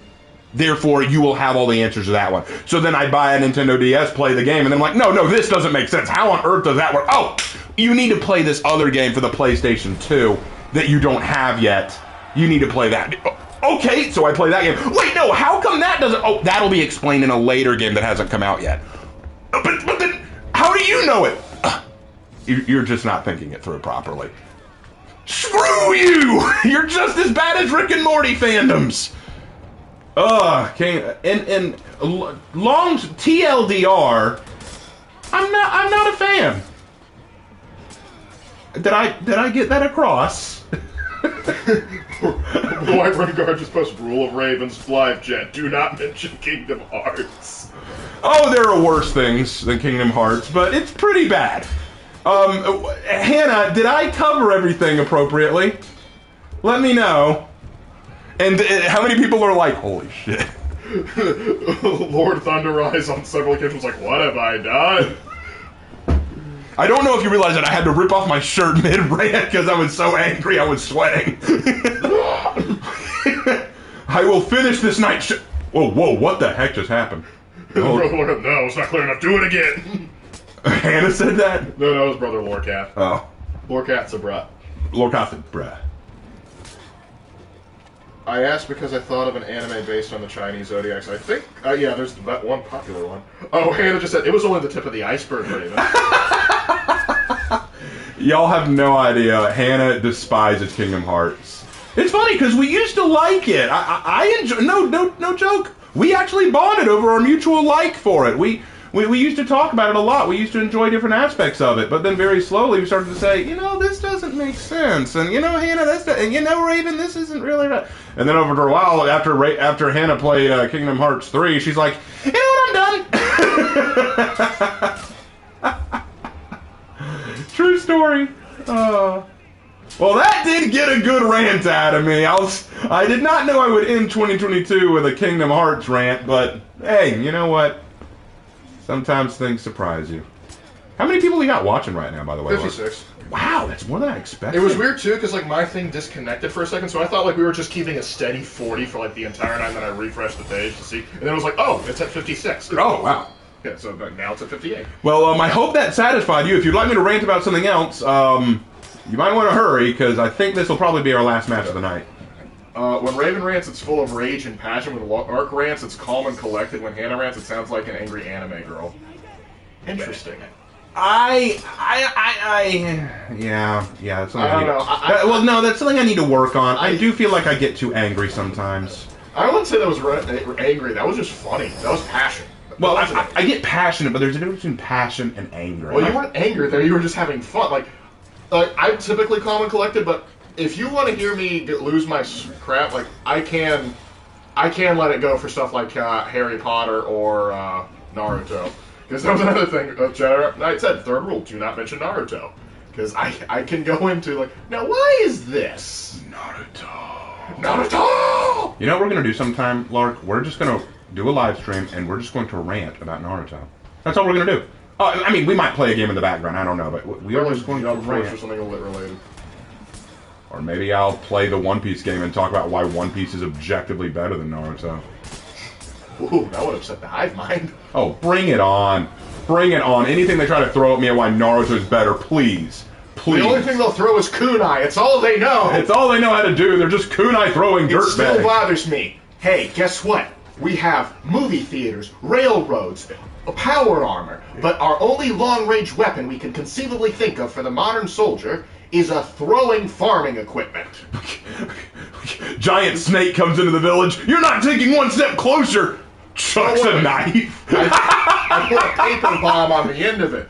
Well, think about the fight with the nine-tailed fox in the very opening of the show. Like, throw another knife at it. It's a giant fox that could level our village by coughing. Like, listen, I'm not asking for guns. Okay, I am, but at least get some bows and arrows out there. You know, you could even an atlatl, for Pete's sake. Why are you throwing a stupid dull knife? Most of these knives don't even sink that deep into the body. Have you ever seen a kunai actually connect with the enemy in Naruto? It's always like a little bit of a tip in. Oh, and they usually don't kill either. It's like, oh, no, that kind of entered me. Ow, that kind of hurt a little bit. Heck, Naruto shoved an explosive kunai into Gaara's ass, and it still just hurt him a little. It didn't kill him. We call that an aggressive proctologist. Naruto missed his calling. Indeed. Trying to be Hokage, he should have been a proctologist. There's so many ridiculous things about the two. Another thing that really bothers me. Oh, another thing? What? Oh yeah, another thing. Think about all like the special clan. They're all just one-trick ponies. They are. They're all. We have one jutsu that great-great-grandpa, whatever his name is, came up with, and that's the only thing anyone in our family is ever allowed to do. Ugh. Okay, Raven, Lark, which one do you think is worse, Bleach or Naruto? Bleach. Bleach is way worse. Bleach is way worse. I'm sorry, but when you pause your fight scene so the spirit of your sword can come out and lecture you about how you're not using him right, I give up. Here's the thing. In Naruto, a fight scene may pause so that characters have a dialogue about their backstories or their goals. It's stupid, but nothing new for anime. We see it all the time. We see it in Dragon Ball. We even see it in One Piece on occasion. So I won't get on them for that. But when you stop a fight scene to say you're not strong enough, time for another training sequence. What? He's in the middle of a fight. Let him lose the fight, and then have him do a training sequence. No. See, our author didn't think this one through. And Bleach isn't even bad for that. My biggest problem with Bleach, my number one problem with Bleach, and I ask this anytime someone asks, tell me what Ichigo wants. Let's say that his story's done, he's graduated high school, what does he want to do with his life? What is his goal? What does he want to do? Does he want to become a police officer? Does he want to become president? Does he want to see the world? What does this man want to do? What is his goal? He wants to get the stains out of your clothes. If you ask Luffy what is his goal, I'm going to be king of the pirates. He says it at the end of every episode. Next. If you ask Naruto what he wants to do, he wants to be Hokage. He will tell everyone and their dog, literally, that he's going to be Hokage. If you ask Deku from My Hero Academia what he wants, I want to be the world's greatest hero, just like All Might. He'll tell everyone and their mom that he wants to be the world's greatest hero. If you ask Ichigo what he wants, he couldn't tell you. The reason why is because Ichigo is 100% reactive, not proactive. Here's what I mean by that. Luffy is on his way to find the One Piece and be king of the pirates. His adventures happen along the way as he makes this trip. Deku wants to become the world's #1 hero. He is training and learning and going to school specifically so he can do that. Naruto wants to be Hokage. He is training and growing as a ninja and trying to save his friends and family so that he can prove himself worthy to be someone that the village doesn't think he Unless can be. his emo boyfriend is doing something. Yeah, I know, they don't do it well, but at least they established it. With Ichigo, everything that happens to him is entirely reactive. So one of his friends, usually female, gets kidnapped. Well, I better go save them. Saves them. Oh, another friend gets kidnapped. Oh, well, I better go save them. Oh, no, another friend has been kidnapped or hurt. Well, I better go save them too. Oh, no. He reacts to everything that happens, and you know what? That's not a problem. I mean, if you're a spiritual police officer like he says he is, then that makes sense. You would be reactive. You would go after those kind of problems. I understand that, but as a character, it's lazy. You need to have some kind of one. Maybe his new goal is maybe he didn't have a goal, but now that he's realized that he can be a interesting spiritual police officer or whatever, maybe his goal is to become the best. Or to lead the Reapers, or whatever they call it, the Soul Society, whatever they call themselves. Maybe that's his new goal. I just like something a little bit more than, oh no, my friend got kidnapped. I better save them. Okay. Now this is one. Hey Raven, in your opinion, what anime has the worst protagonist? Oh! That's hard. That's hard. I have seen some shit protagonists. I'm gonna go with, like, I'm sure there's others, but the one that immediately comes to mind, and the one that I just, like, I want to nuke the whole concept, is In Another World with my smartphone. Yes, that's It is terrible. so bland and boring, I can't remember a single character's name. I don't even remember the main character's name. That's my point. I can't remember anyone's name, not even the main character. He is so bland and forgettable. But I guess if you were talking mainstream, like mainstream anime, I never cared for Tanya the Evil. I never cared for her. Oh yeah, she's pretty bad. The thing that saves Tanya the Evil, or at least makes it worth watching, is the world and concept. But remember, the question he asked was, who's the worst protagonist? I know. I'm just saying. Like, the thing is, I would say, like, yeah, she's an awful protagonist just because. I would also say Heaven's Lost Property. That dude's a little bitch. Oh my lord. What about that time I got reincarnated as a slime? What about that time? Okay, Rimuru Tempest from That Time I Got Reincarnated as a Slime started out kind of good. He started out kind of endearing. I kind of liked it, and then he turned into the biggest Gary Stu since Sword Art Online. Here's the thing. I like anime, but I can at least admit, there are some bad ones. Hey, excuse me, guys. I'm not here to fight you guys. To quote one of our favorite jingles, I've seen unspeakable horrors. I've seen unspeakable horrors, and I know pain. It's time for the question of the day. And yes, guys, Kirito is an awful protagonist. Oh, he is. He's terrible. Just maybe not the worst. Worst TV show of the year? I'm probably going to go with Halo. I'm going to go with Halo on that. She-Hulk, pretty close second. Hey, Raven, who's your favorite character from My Hero Academia? All Might, because I identify so much with a man who wants to impart his wisdom on his students, but is seen as kind of old-fashioned. Plus, he's just such a Chad character. But I know everyone picks All Might, so let me think. Deku is solid. I really like Deku as a character. He's not as well written as some of the others. He's very basic and grounded in his desires and goals and actions. But, wow, I killed him and I barely did anything. Some of them are, I'm not a big fan of Bakugo. I know a lot of people love him, and I'm willing to hear his defenses. He amuses me, that's it. He's interesting, but he's not he's an annoying crap. Like, I would punch him in the face if I could, but he amuses me. This is true. Yeah, I genuinely, All Might is my favorite to follow. I love any episode where he's in it. Deku is entertaining, but if I had to pick someone other than the two obvious characters, there are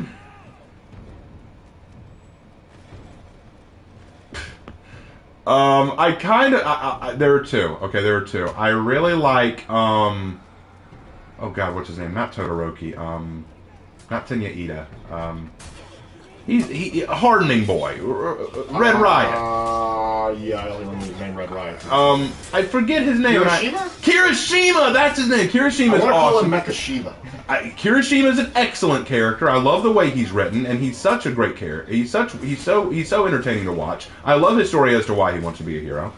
And Tsuyu Asui, Frog Girl. I like her. Not only is her design creative, I didn't think you could make a girl who's part frog actually look somewhat cute, but I like how pragmatic and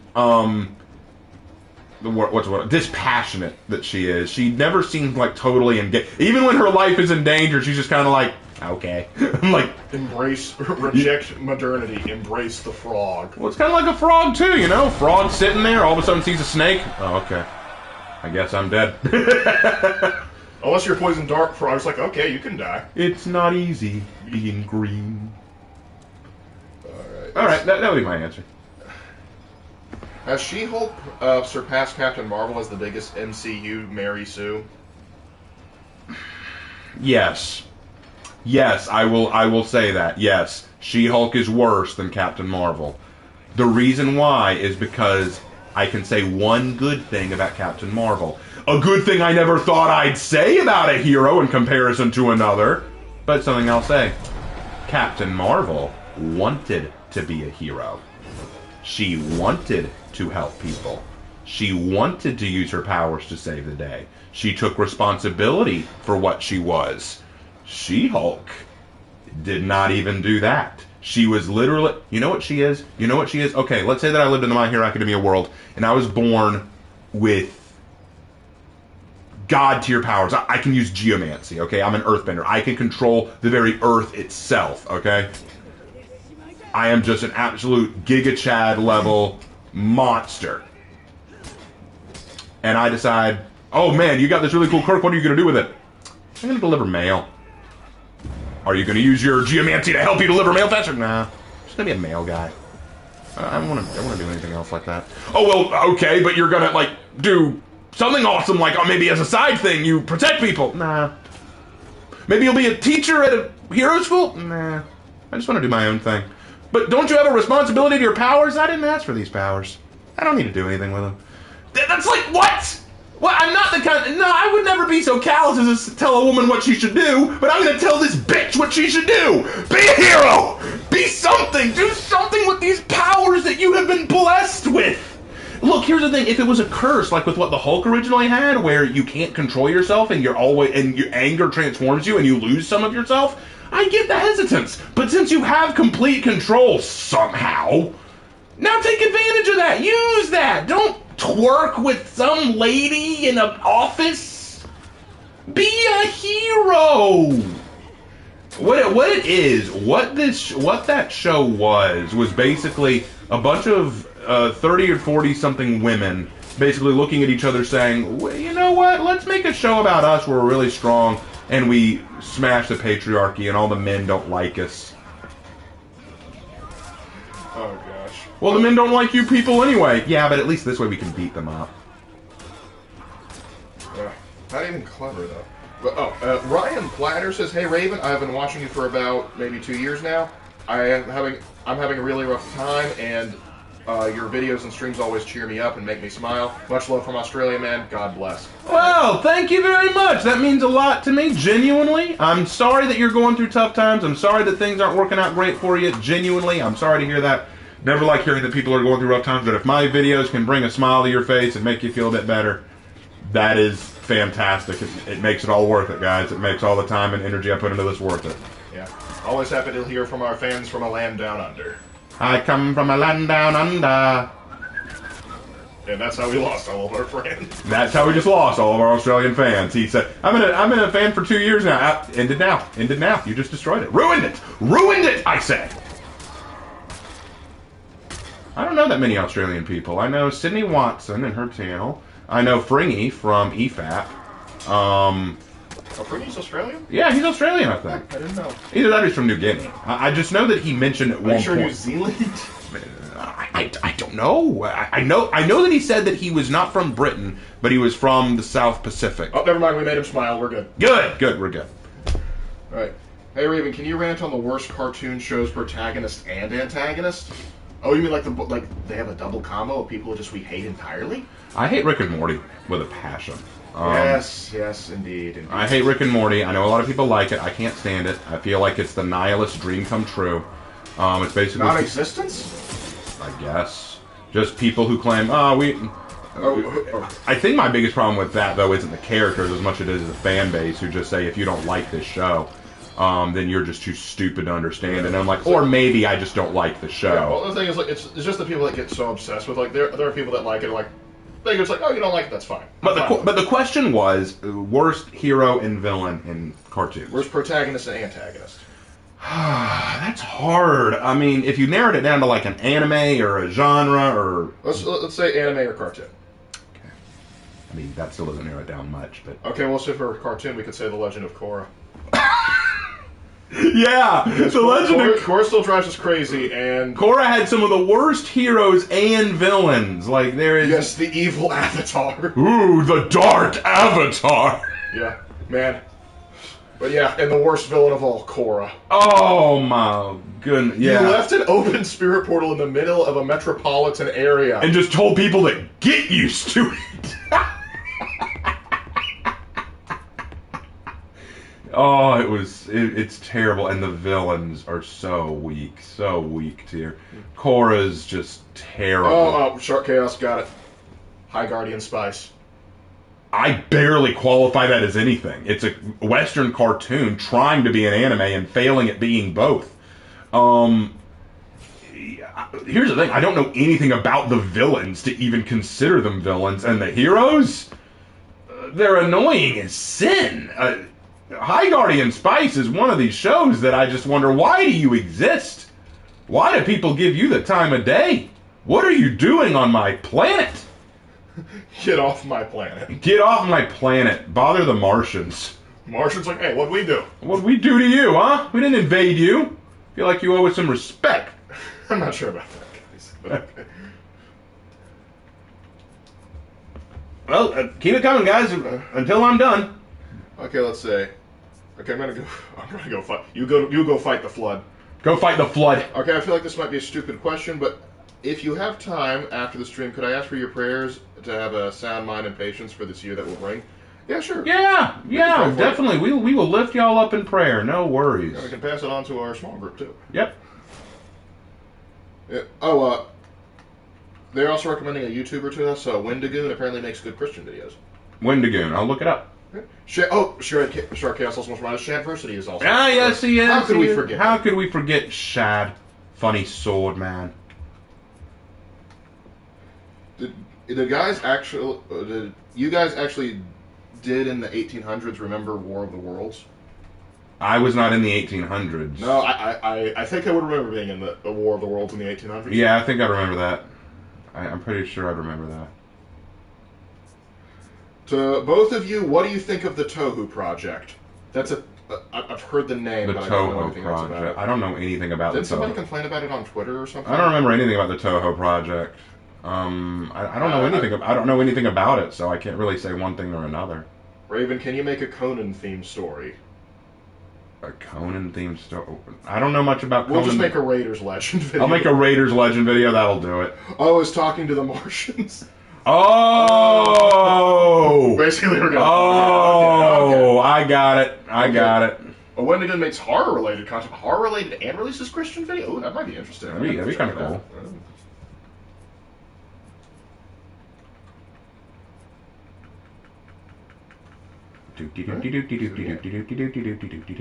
Commercial break. Question, which of your stories are you currently working on? Ooh, good question. Right now, I am working on For Honor and Glory, but I'm doing a side short story requested by Hannah about two characters from the game Genshin Impact called Zhongli and A. Yeah, for Hannah. In a relationship. Hannah, if you're still there, I am working on it. It's because she requested it. Well, she requested it, and she paid for it. Well, not yet. She's not done paying. Then pay for it. She's not done paying for it. But she did ask for it. What's funny is she asked for it initially earlier this year. I wrote it, and she liked it a lot and asked me to do a sequel. And I said, pay me. And so that's what she's doing. Yep. Oh, and Dr. Calibrations just dropped $5 saying, Hey. not to you, Raven, but to a guy named Landon. Forgot your YouTube name, but I hope you have a Merry Christmas and a Happy New Year. Oh, so you don't wish us a Merry Christmas and a Happy New Year? Well, I'm sure. I'm sure. That's what he. So donates $5 and then says, "Not to you, Raven. You don't get a Happy New Year and a Merry Christmas." To you, Landon, though, you have that. Raven, you can suck it. Like I see how it is. I see how it is. We appreciate it all the same, Dr. Calibrations. I appreciate your money, but your attitude could use some work. Just saying. Dr. Calibrations did the most damage out of anyone for 109. Emotional damage! Hey, Raven and Lark, is having a reluctant protagonist hard to write well? Just curious about your opinion, since a main character I'm writing fits that archetype. Well, reluctant protagonists can be interesting, but the key is that you need that character to still want something. And that's why I don't like Harry Potter very much. I'll go into more detail probably in another video, or when we get to Hogwarts Legacy when it comes out, I'll be able to talk more about this. But one of the problems I had with Harry Potter was he was a reluctant protagonist, but it was clear he didn't want anything. The problem was Harry Potter had destiny kind of thrust on him, and he acted like he didn't want it for a long period. Like, just, I don't want this, I wish it was someone else. Eventually, you kind of got to go, all right, this is me, this is what I'm doing, I've got to, nut up and do this. A good example of a reluctant protagonist, at least in his first movie, was Luke Skywalker. Luke Skywalker, at first, was reluctant. He learns about his father being a Jedi, about Ben being Obi-Wan, about a princess being in danger, and he doesn't jump on it. He's like, oh man, I can't do that. I gotta go back home. I gotta take care of the crops. I gotta do what what my uncle and aunt tell me to do. Only when he no longer has a reason to stay, and when he sees what the Empire did to his family, does he finally decide, I'm going to do something. So Luke started out kind of reluctant, but even when he was reluctant, he still wanted something. So what you could do is you could have a protagonist, let's say that they're a school student, right? Maybe all they want to do is just get through school. They just want, look, I just want to graduate, okay? I just want to graduate and go to this college that I'm really excited to go to. But then a wizard shows up and says, no, you're a wizard and you have to do this. No, hold on, I didn't sign on for this. This isn't what I wanted. Oh, but it's your destiny. You've got it. This isn't what, I had a goal, man. I had something I wanted to do. What's a good example that I'm thinking of? There was one that I was just thinking about. Oh, God, I hate to use this as an example, but To Love Ru, the anime. I hate to use this one because it is smut. It is ecchi at the highest level. But the main character, Rito, is a good example of a reluctant protagonist. His whole goal in the first few episodes is he wants to ask out this girl he's had a crush on since middle school. And now that he started high school, he wants to get the courage to ask her out, but he's afraid of asking out girls because, he's kind of nervous around them. He's very innocent. But then all of a sudden this alien girl crashes through his roof one night, and he risks his life to save her from the people she's running away from, only to find out she's actually the princess of some intergalactic empire, and she's fallen head over heels in love with him because of his selflessness. And now if he doesn't marry her, her father will blow up Earth. And so he is definitely reluctant. He's definitely like, I don't want this, but he is now being forced to go along with it if he wants to protect Earth. So there are ways you can write a reluctant protagonist and still have them want something or desire something. That's the key. They've got to want. They've got to desire. They've got to seek. And then maybe something comes along that forces them into it. Or maybe they want something, but the way they have to get it is not the way they always thought. For example, like you could have a you know what? I'll use the example, Deku from My Hero Academia. He wants to be the #1 hero, but he was born without a quirk. He was born without the ability to be a hero. But he still goes through all the notes and he jots down notes about heroes. He learns their skills. He learns about what they're good at. He understands every in and out of being a hero. Only when he meets All Might does he learn that there could be a way for him to get a quirk. It is not the way he initially wanted it. And it's not exactly the quirk he was hoping for because he has very little control of it at first, and it actually does more damage to him than anything else. So even when he actually gets the quirk and goes to school, he still has to be hesitant about when and how he uses his power. Plus, he can't tell anyone about where he got the power from because then that's going to give away All Might's secret. So he has to be careful about how he uses his power, when he uses his power, how he uses his power. He's a reluctant protagonist. He was reluctant to take the step to become the first hero that All Might presented, and now he's reluctant to use and reveal it. There are ways you can do this. There are plenty of ways, and that's a weaker example because he did accept it when All Might asked, but still, you get my point. I'm done talking now. All right. Well, you have 2 super chats. One from Mojo Jojo. Hey, the monkey! Says, can't tell... You know, from I got the reference. Oh. So he says, can't tell if the sounds outside my house are gunshots or fireworks. Happy New Year's. I would hope that those are fireworks, but Happy New Year! Or if they're gunshots, they're American fireworks, the best kind. Seriously, stay safe. Then Joel Modlick, I apologize if I mispronounced, dropped $5. Firstly, Happy New Year. Secondly, what is your opinion on the story Beowulf? I like it. I like the story Beowulf. One of the oldest stories in all of English literature, and one of the classic legend books, one of the classic epics where we get a lot of our inspiration for epics today. I love it, definitely. Yeah, there's and it inspired a lot of Skyrim too. Dovahkiin, Norakon Isparin, Fakai. Lord Thunderrise says, hey Raven, your Legends video inspired me to make my own legend. It's a warmonger named Scarlet, the Warrior of the Shadows. Cool name. Cool name. I like that. Shark Chaos, hey Raven and Lark, what thing does the media get wrong about Christianity that annoys you the most? What thing? Well, lots of things. I think we just have to pick one though. Let me think.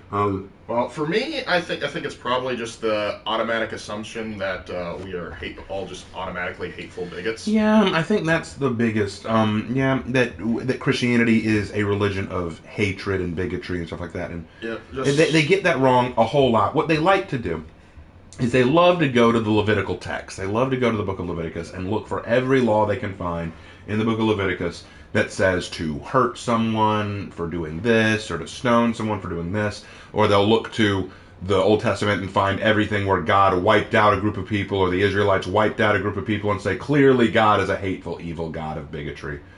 If he exists at all, which he probably doesn't, because if a God like that existed, how could we? It's just such an evil existence, that kind of thing. Either God is evil and crazy, or he just doesn't exist. That's what they always say.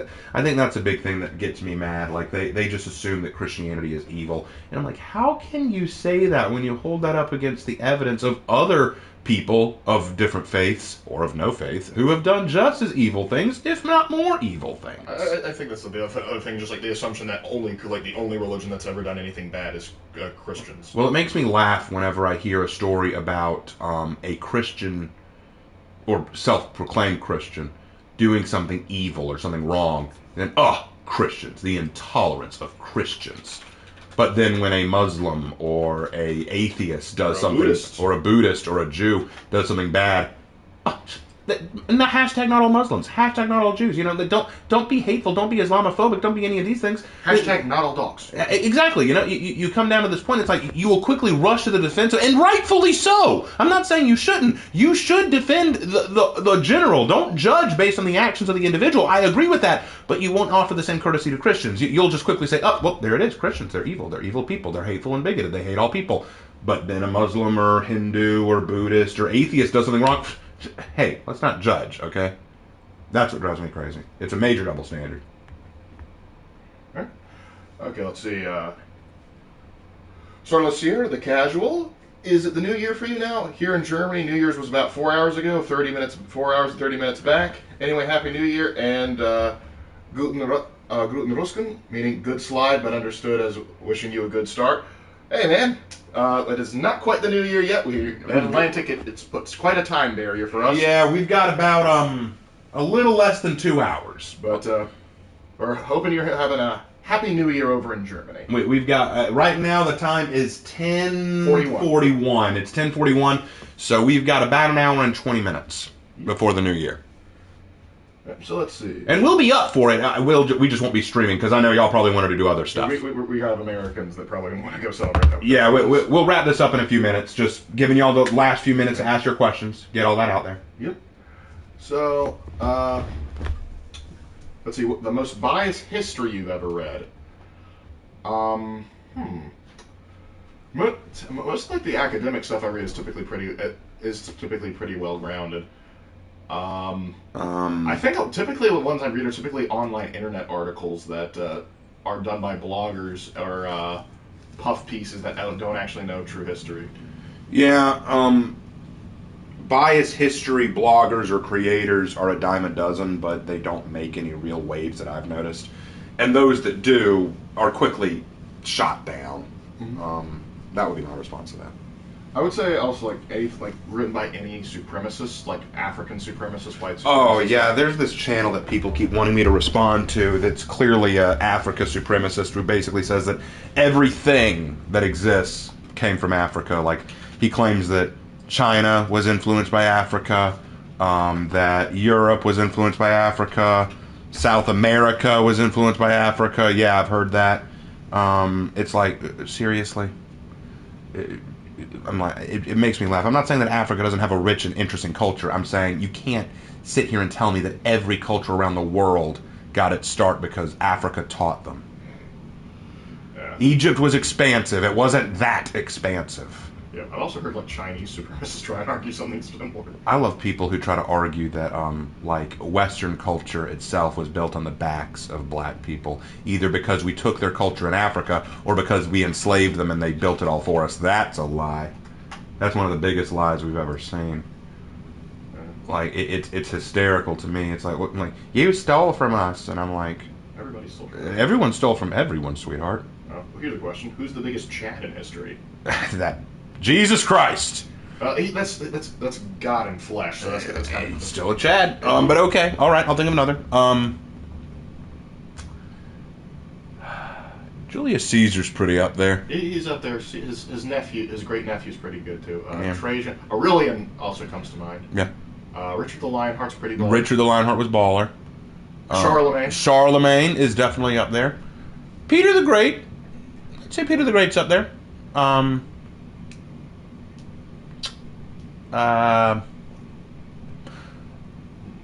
Alexios Komnenos? Alexios. I would. Oh, maybe Basil. Basil. Yeah. Belisarius. Belisarius, absolutely. He's up there. He was a good what about Teddy Roosevelt? He was a Chad. Genghis Khan fits the original definition. You're not wrong. He does. He definitely does. Davy Crockett. Oh yeah, Davy. Davy Crockett's a G. You also got Daniel Boone up there. Yep, Daniel Boone. He was a man. A big man. And we won't go into the rest of it for copyright reasons. Yep. George Washington, absolutely. Yeah. Lesser known, John Adams. John Adams. Stuck to his guns. Let's see, who else? Well, let's start to wrap. Rocket Chickamauga too, I would throw out. Well, let's start wrapping this up. We've named a lot, so let's. Yeah, are there any other questions or things you want me to rant about real quick? Just be warned, if I rant, it's the last thing we're doing. I think that's about it. Okay, well, in that case, I'll go ahead and wrap this up. Thank you guys so much for watching tonight. This has been a very entertaining stream. As you know, it is almost the New Year's. For some of you, it already is the New Year's. For those of you for whom it is the New Year, Happy New Year. Happy 2023. For those of you with us who have not gotten to experience it yet, just wait a little bit longer. It's coming, and I wish you a very happy New Year when that comes. Couple things to announce before we go.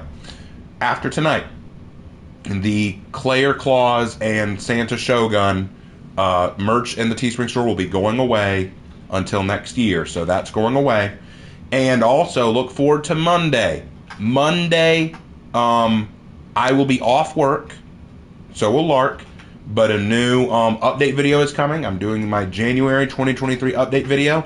There's a lot in that video. It's going to be a little lengthy, but that's because there's a lot to talk about in it. Some big announcements for the channel and some bad news about the channel too. All of that will be discussed in the update video, so I urge you to go check it out.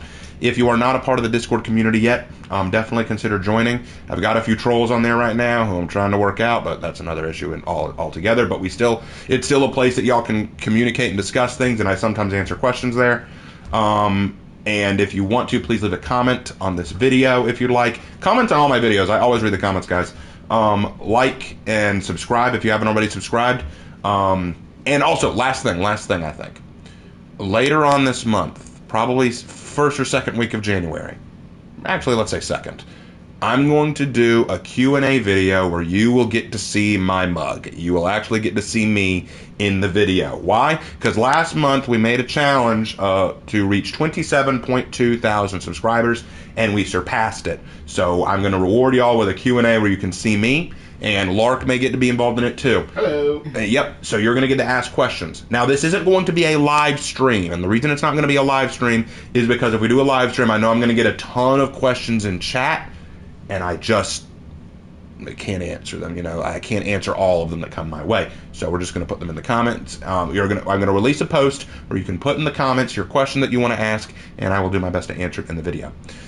With all that out of the way, Lark, anything else? Joel dropped another $2. Hey! He just wanted to bring up what he considers to be a real historical Chad, Rasputin. I'm going to have to respectfully disagree on that. I'm going to have to respectfully disagree on that one, but thank you for the $2. Always appreciate it. Anything else? Let's see. I think that's it. Okay, well, in that case, as always, guys, thank you so much for watching. This was a fun stream. A great way to bid farewell to 2022, all the goods and the bads. And I think that will do it. So, this is Raven signing off for the last time of 2022. And until I see you again in 2023, ladies and gentlemen, you will see me there and I will see you there in my next video. Take care. Take care, guys. Happy New Year. Happy New Year.